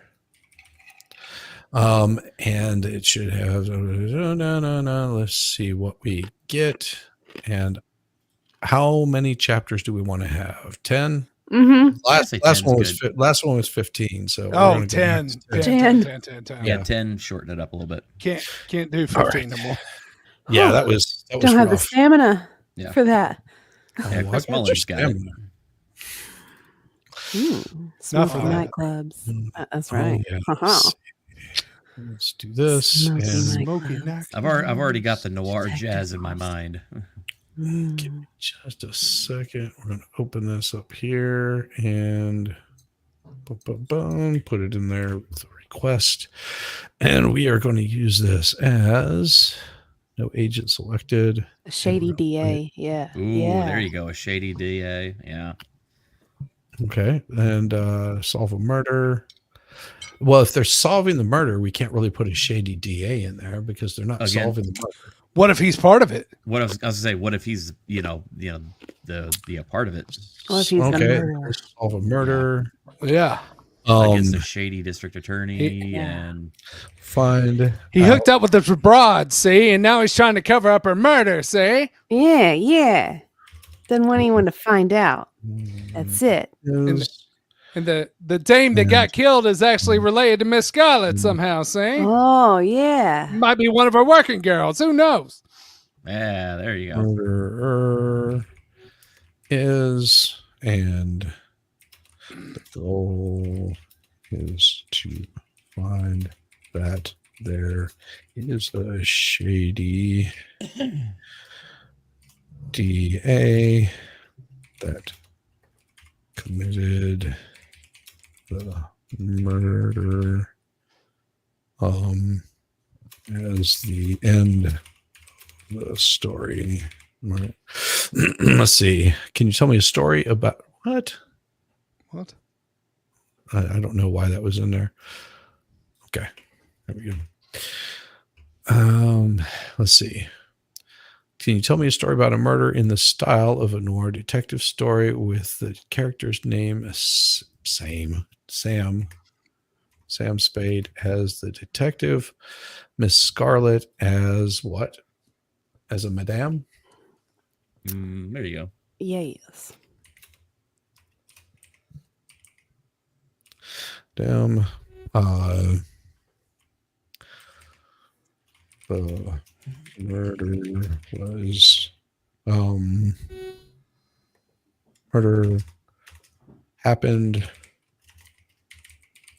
in where would you have liked the murder to have happened? In her whorehouse or Ooh, one of those shady in her nightclubs. brothels? There you go. In a shady nightclub? Yeah, maybe in the alley of a shady nightclub. Oh, I like yeah. In I like the that. alley. Oh, spell alley right. That's why they say nothing good ever happens after midnight. That's right. Yeah, yeah.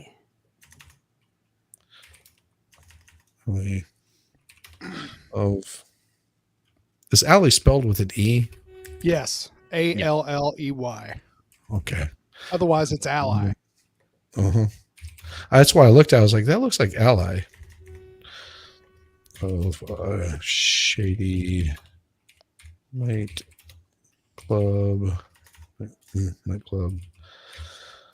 that Miss Scarlet worked in. Maybe she owns it. Yeah, Miss Sounds Scarlet good. owns it, see. Yeah. Owns Trying to get to one of her favorite girls, see? So that way Yeah. she could somehow find a way to get to Miss Scarlet. Maybe get her to turn over the deed. involves Nice. knives and revolvers. My goal is for the story to solve the murder and find out who the murderer is. The final chapter. No way, Eris. No way.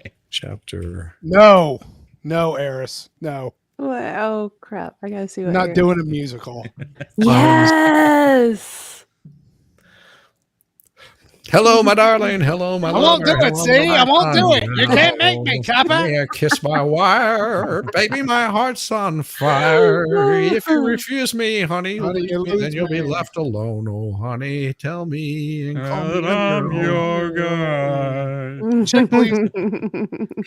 that there's a shady DA that committed the murder as the end of the story. The story should have title and name, chapters, blah, blah, blah. Don't tell me that. Okay, cool. We'll give Now, this Shizzy, a try. let me ask you something before you go any further. Yeah. Do you want this to be in the style of a comedy or not? Oh, I'll get there. Okay. It will happen. Okay. It will happen. So what it does is the style. That's where we get to it. Yeah. Style. Okay. Style is I can do it satirical, poetic, technical, memoir, instructive, informative, and This is how you kill a dame. See, just follow these instructions. let's see. Well, we're going to make sure that it's more. Do you want more conversational? Yeah, we'll If we make it a do- little more conversational. If we do more conversational, we have to have each person play parts though. It possibly. We'll see. We'll see what happens. I can Hmm. also make it write it in a like a screenplay if I wanted to. That'd be fun. Ooh, that would be kind of fun. Okay. Kind of almost do it like a little radio play. Yeah. We could do like instead of like our cameras, we could have like the little character icons. Yeah. Yeah. I like that. Arcade Studios presents. Yeah. And we're going to RKO eliminate. Studios. We're live from downtown San Francisco. The old one, the one that actually used to be good. San Francisco, back when people actually wanted to go there. Back before people could steal all your money and shit all over the street. Back before there was an app that told you where everybody shit. Oh gosh. Yes. Yes, there is that app in there. Yep. All right, let's see what we've got. So, and what did I say I was going to do? Conversational. Yeah, we'll see. We'll see what happens in after. And what I can do is take. I can always reach out to one of you guys if this starts looking like it's going to be really stupid, we can change it up a little bit. Okay. Yeah. So help on that end. Let's do this and give it a run and see what happens. It's writing the chapters as we speak. Nice. Woohoo. It's funny, maybe. Hopefully. And I also here's put hoping. down for the creativity to be more precise. Not so much alliteration, I hope. That's what I'm hoping. Whew.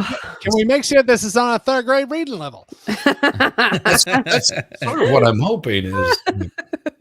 It should be a little more fun. Like little more the other accessible. day, I saw the word enigmatic, and I was like, "What the hell? It's followed me out here now." Followed you to your TV show. I really Suddenly did. started I having flashbacks or something. was like, enigmatic. Oh, you've got to be kidding me. Well, let's see here. All right, let's cook up a shadow-drenched outline for a tale of murder, dames, and that kind of twist that would make a pretzel blush with envy. Here's how our story of gumshoes and gun smoke is going to roll out. The dame with the emerald eyes. We kick things off. Hard-boiled hero Sam Spade getting midnight call from a sultry voice that spells trouble. Miss Scarlet wants to meet at her joint, the Velvet Viper, where the neon lights. Velvet Viper. All Center's right. conscious. Sam strolls into the scene only to find more than just spilled drinks and broken dreams. There's a body in the alley, colder than a landlord's heart, with more holes than a moth-eaten sweater. God, I love this. Ooh, it's gonna be good. The knife's edge. Our detective starts digging around and finds out the stiff was a regular at the club, known for flashing more steel than a cutlery convention. Oh, don't you start with that shit.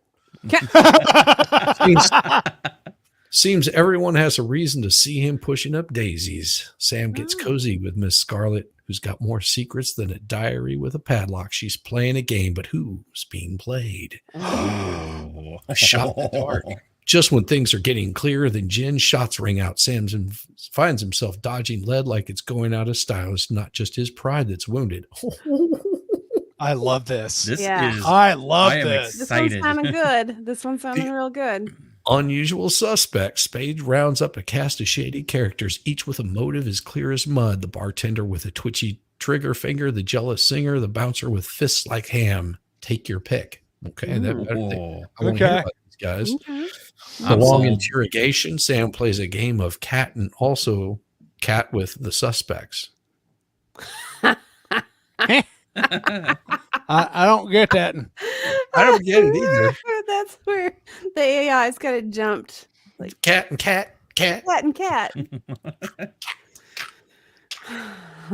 Because let's face it, no one's innocent here, but someone's lying better than a rug on a. Oh, I thought it said a munchkin's floor. It says a rich man's floor. Sorry. It's all those words. Too many words. Just when Sam thinks he's got a handle on things, he finds out he's been holding the wrong end of the stick. Betrayal is in the air. It smells like cheap cologne. DA's dirty laundry. It turns out the DA has been clearing more than just crime off the street. He's got a closet full of skeleton, and one of them just got a breath of fresh air. Chapter 10. Checkmate in the shadows. In the final showdown, Sam corners the DA, who's slicker than a greased weasel, but our detective's got the goods, and it's time to close the book on this caper. Now hold your horse before I spill the beans in this whole sword affair.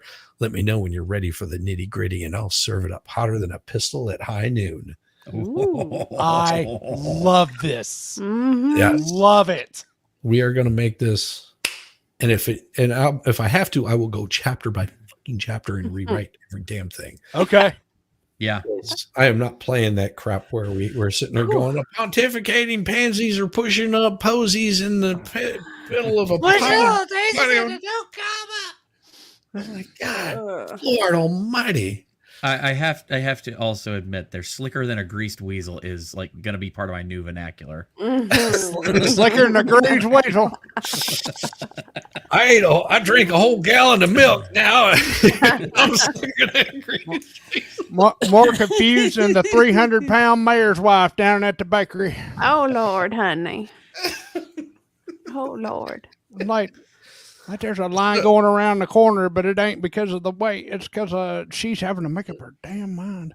Just pick one. We know you're going to eat the whole damn thing anyway. Just buy the cake. So Chris Mullen wants to know, did I write all of that or did the AI do it? Oh, the AI did it in dirty. So I don't think Chris probably knows the origins of this show and how this came to be. Okay. Should we show them? That would be fun. I think we should show them, and I don't want that saved. It's your show. Do you want to tell the origins, or should I? Oh yeah, you go ahead and tell the origins, and I can actually pull it up Okay. while you're telling me. So yeah, a while back there, what ended up happening was we were hanging out on just a regular nightly stream, just chilling out, shooting the breeze, having a good time, and somebody mentioned something about, with like all the voices and everything. And I forget how we got on the topic of conversation. It was somewhere about like, with like AI and whatnot. And I said, hey, there's a really funny video out there of AI reading a completely AI generated story of Harry Potter. It's really just stupid and hilarious. I said, let's watch it. And so Shizzy put it up. We ended up watching it, and thus was birthed the idea of this show that you see here with these characters. It was so much fun, and yeah, Shizzy's going to find the actual video in question that spawned this entire endeavor. Spawned. And I want to make sure I have the right one. So just give me a second. The voices came as an afterthought. It was one of those, like, if we're going to be reading this, let's just have fun with it. Yeah. And then we all just kind of started stretching our vocal legs, so to speak. And this is it's like a 5-minute video, and it's the animated one, right? The one with the cartoon characters. That's the shorter one. There's an 11, like the full version is the one that's like 11 minutes long, but yeah, the shorter version. The shorter version is just the same stuff, but it's not as funny. It's a little cut down, yeah. Because the one that they did was damned hilarious, because they're talking in the background was what made it so funny. Yeah, I think I've got that one. I think it was Harry Potter and the Portrait of a Large Pile of Ash. Yeah, I think this is it. It's like 9 minutes. Yep, this is the one. I got it. I've got it right here. From Soot House, I believe it is. Of what look? Yep, right. That's the one. So there we go. Harry Potter and the Portrait of what looked like a large pile of ash. Botnik. That's the name of the AI. Right, let's go. Thanks, Botnik. Chapter 13. The correct place to begin.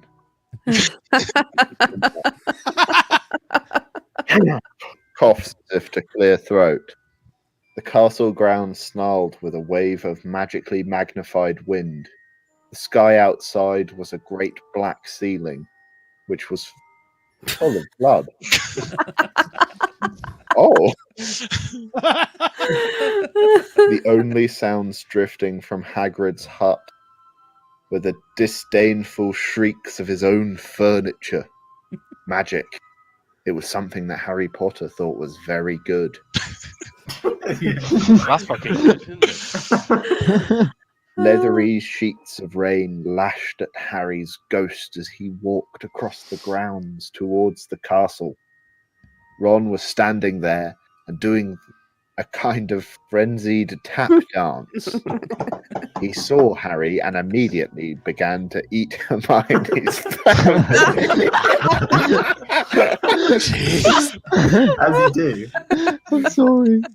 Ron's Ron shirt was just as bad as Ron himself.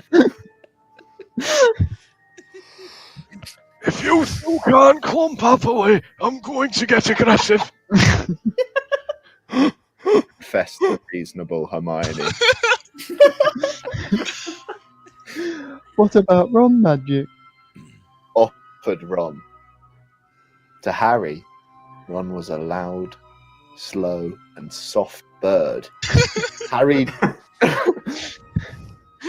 did not like to think about birds. It's because birds aren't real. On top of the castle. Ron bleated, quivering. Ron was going to be spiders. Oh no! He just was. He wasn't proud of that, but it was going to be hard to not have spiders all over his body after all is said and done. Look, said Hermione.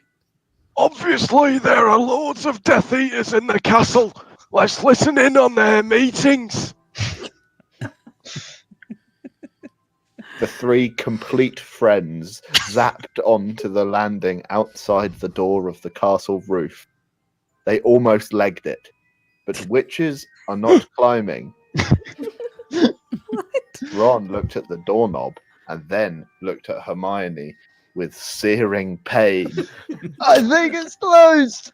He noticed. Locked. Said Mr. Staircase, a shabby robed ghost. They looked at the door, screaming about how closed it was and asking it to be replaced with a small orb. The password was... Beef women! Hermione cried. Women made of beef. Oh my god!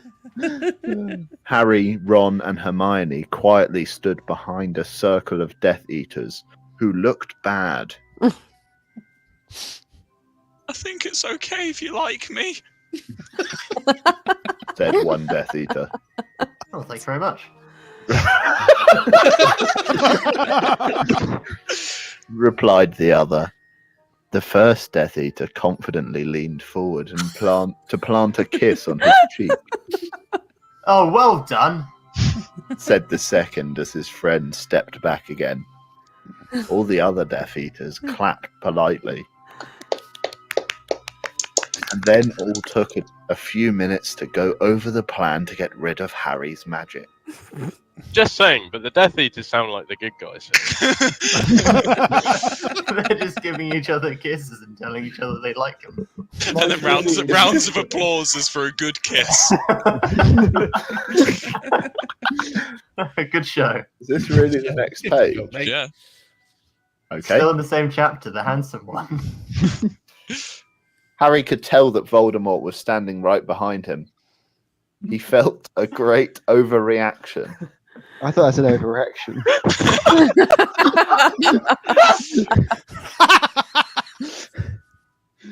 Harry tore his eyes from his head and threw them into the forest. What are you going to do that for?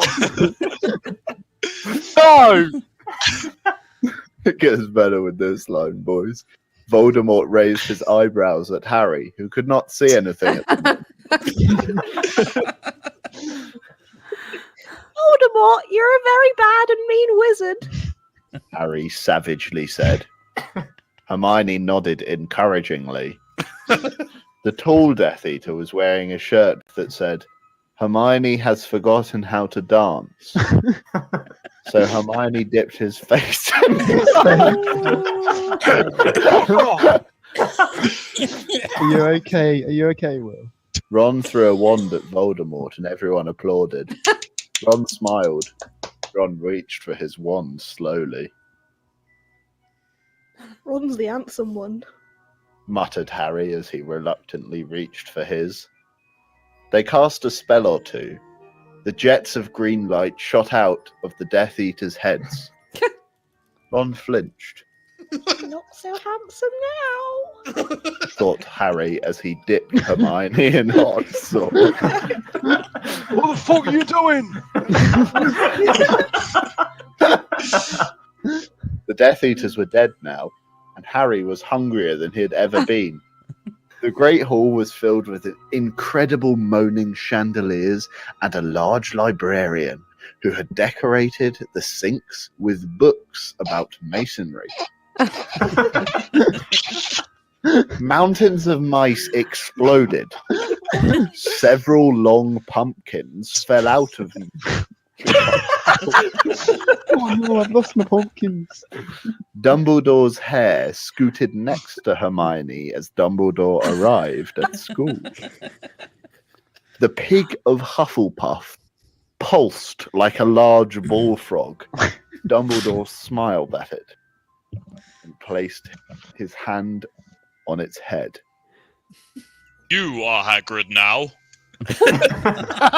We're the only people who matter. He's never going to get rid of us. Harry, Hermione, and Ron said in chorus. Yeah, in chorus. Shut up, Jack. The floor of the castles. Shut the fuck up, you neat. Whoa. The floor of the castle seemed like a large pile of magic. The Dursley had never been to the castle,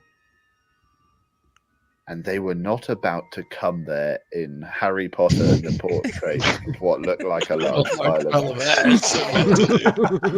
Why have they been mentioned? The Dursleys. Well, they've never been there, and they were not about to come there. It's because that's Harry's Muggle family. Yeah, I know, but why have they been mentioned? That's a no. Dude, the AI just wanted to talk about the Dursleys for a bit and also wanted to Fair remind you enough. what book you Yeah, made. The next line, though. They're a staple group of characters in Harry Potter and the Portrait of what looked like a large pile of ash. Harry looked around and then fell down a spiral staircase for the rest of the summer. I'm Harry Potter. Harry began yelling. The dark arts better be worried. Oh boy. Oh boy. Is that it, or is there more? That's the end. That's chapter 13 done. And that concludes chapter 13 of Harry David's voice Potter. was so soothing. Hey, can you not? I'm trying to do an outro over here. Do it, David. And so concludes chapter 13 of Harry Potter and the Portrait of what looked like a large pile of ash. I hope you join us next week for chapter 14. I've been David from Sit House. See you next time. That's crazy. So now we know what happens when AI takes the complicated words out, but still makes it just as confusing. Exactly. Yeah, so that was what I'm afraid using of. the Botnik AI, which Right. I don't think we've ever used. No, Botnik is completely the way that Botnik works is you start typing and then it supposes what your next words are going to be. Oh, And it's so it predictive starts- text. it's- Okay. It's Yeah. anticipatory. Predictive. So text. you actually Okay. have to type the thing out, and then it'll like give you a choice of words to use as you go along. Oh. But it's you're basically writing the whole story. So I'm like, well, That's what Word does to me all the time. I don't like I it. gotcha. Stop it. yeah. It's like a bad version of Siri. Yeah. Stop. Yes. It's not my word. It's not what it said. That's not what it said, woman. So what do you guys have going on next week? I don't know and stuff. Just like real life. My shoes. Just braving the winter disaster that is to come that'll never really happen. Yeah. That's unfortunate, isn't it? Yeah. Well prepared. It's like I got the 50 gallons of gas. Oh, dude. Generator. Last couple of days, it's been, milk, bread, and eggs. Gone. Yeah. Gone. It's been crazy. Yeah. I'm like, you idiots. It's probably not going to do It's anything. probably not going to snow. And if it does, that's not going to last you long enough. Yeah. Who eats an egg sandwich?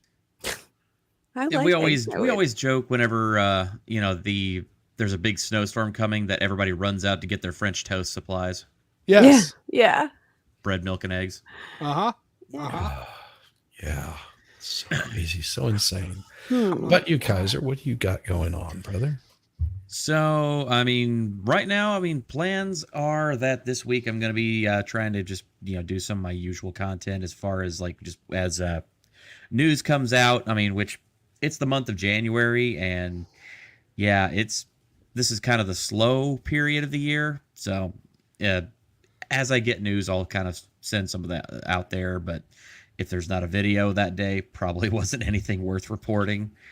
But I'll be honest, other than that, looking at Wednesday, going to be doing another Edge of Reality episode, which I'm almost ready, and I think it's going to be this week that we're finally going to get into the Miami situation, which happened over just only a couple weeks ago. The alien man? Yeah. Yeah, I covered that one on my morning show. It's so cool. Yeah, I've been compiling a lot of footage and stuff and trying to see what I can make sense of on it.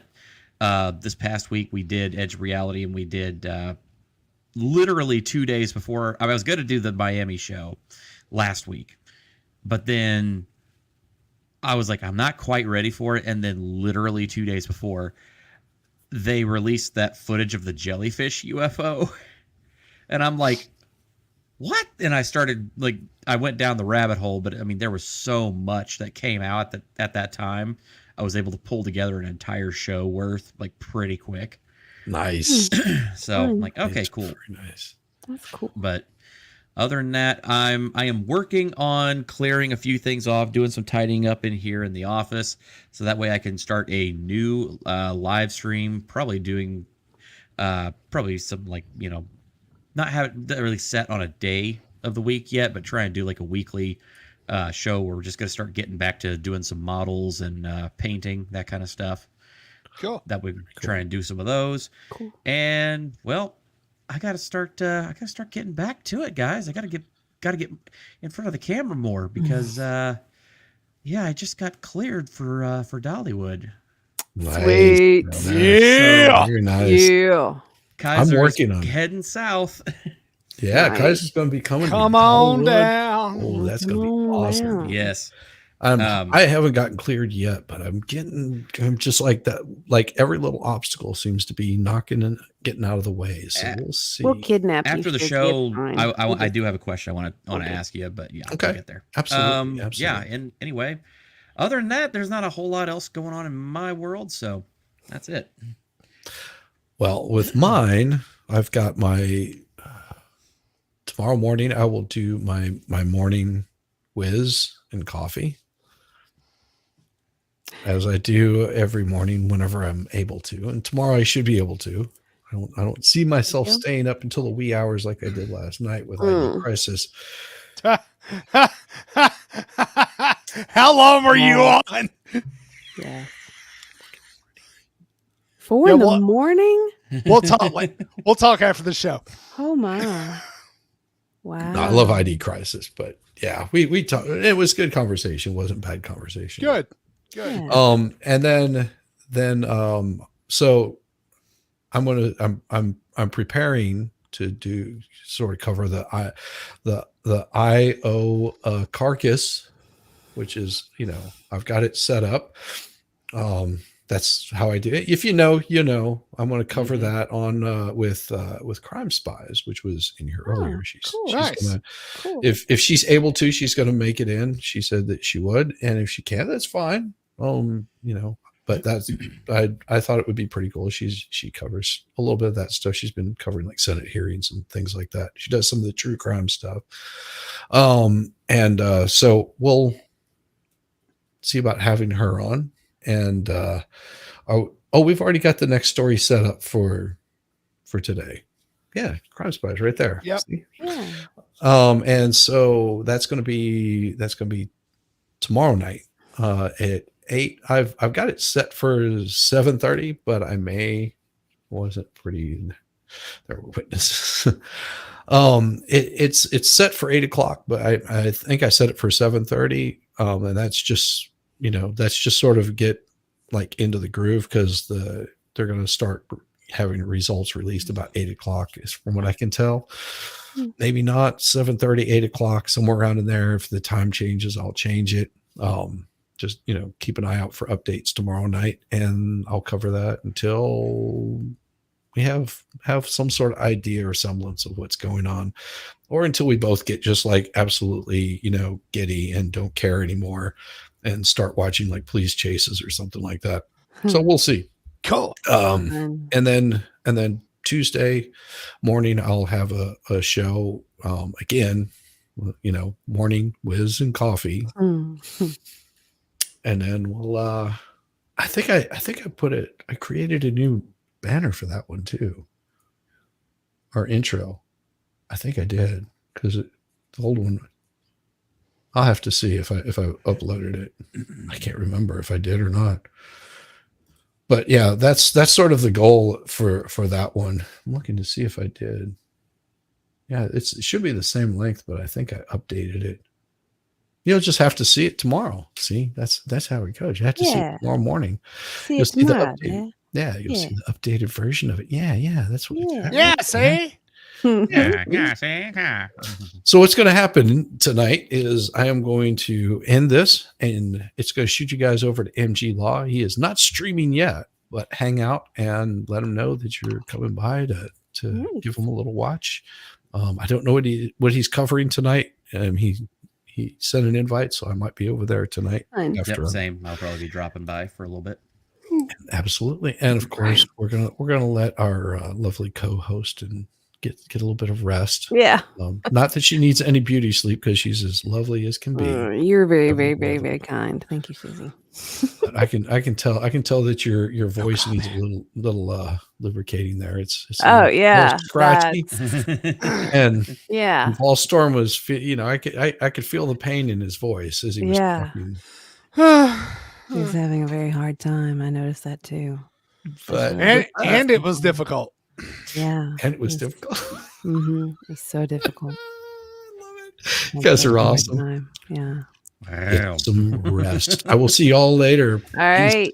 Bye, Shizzy. Bye, everybody.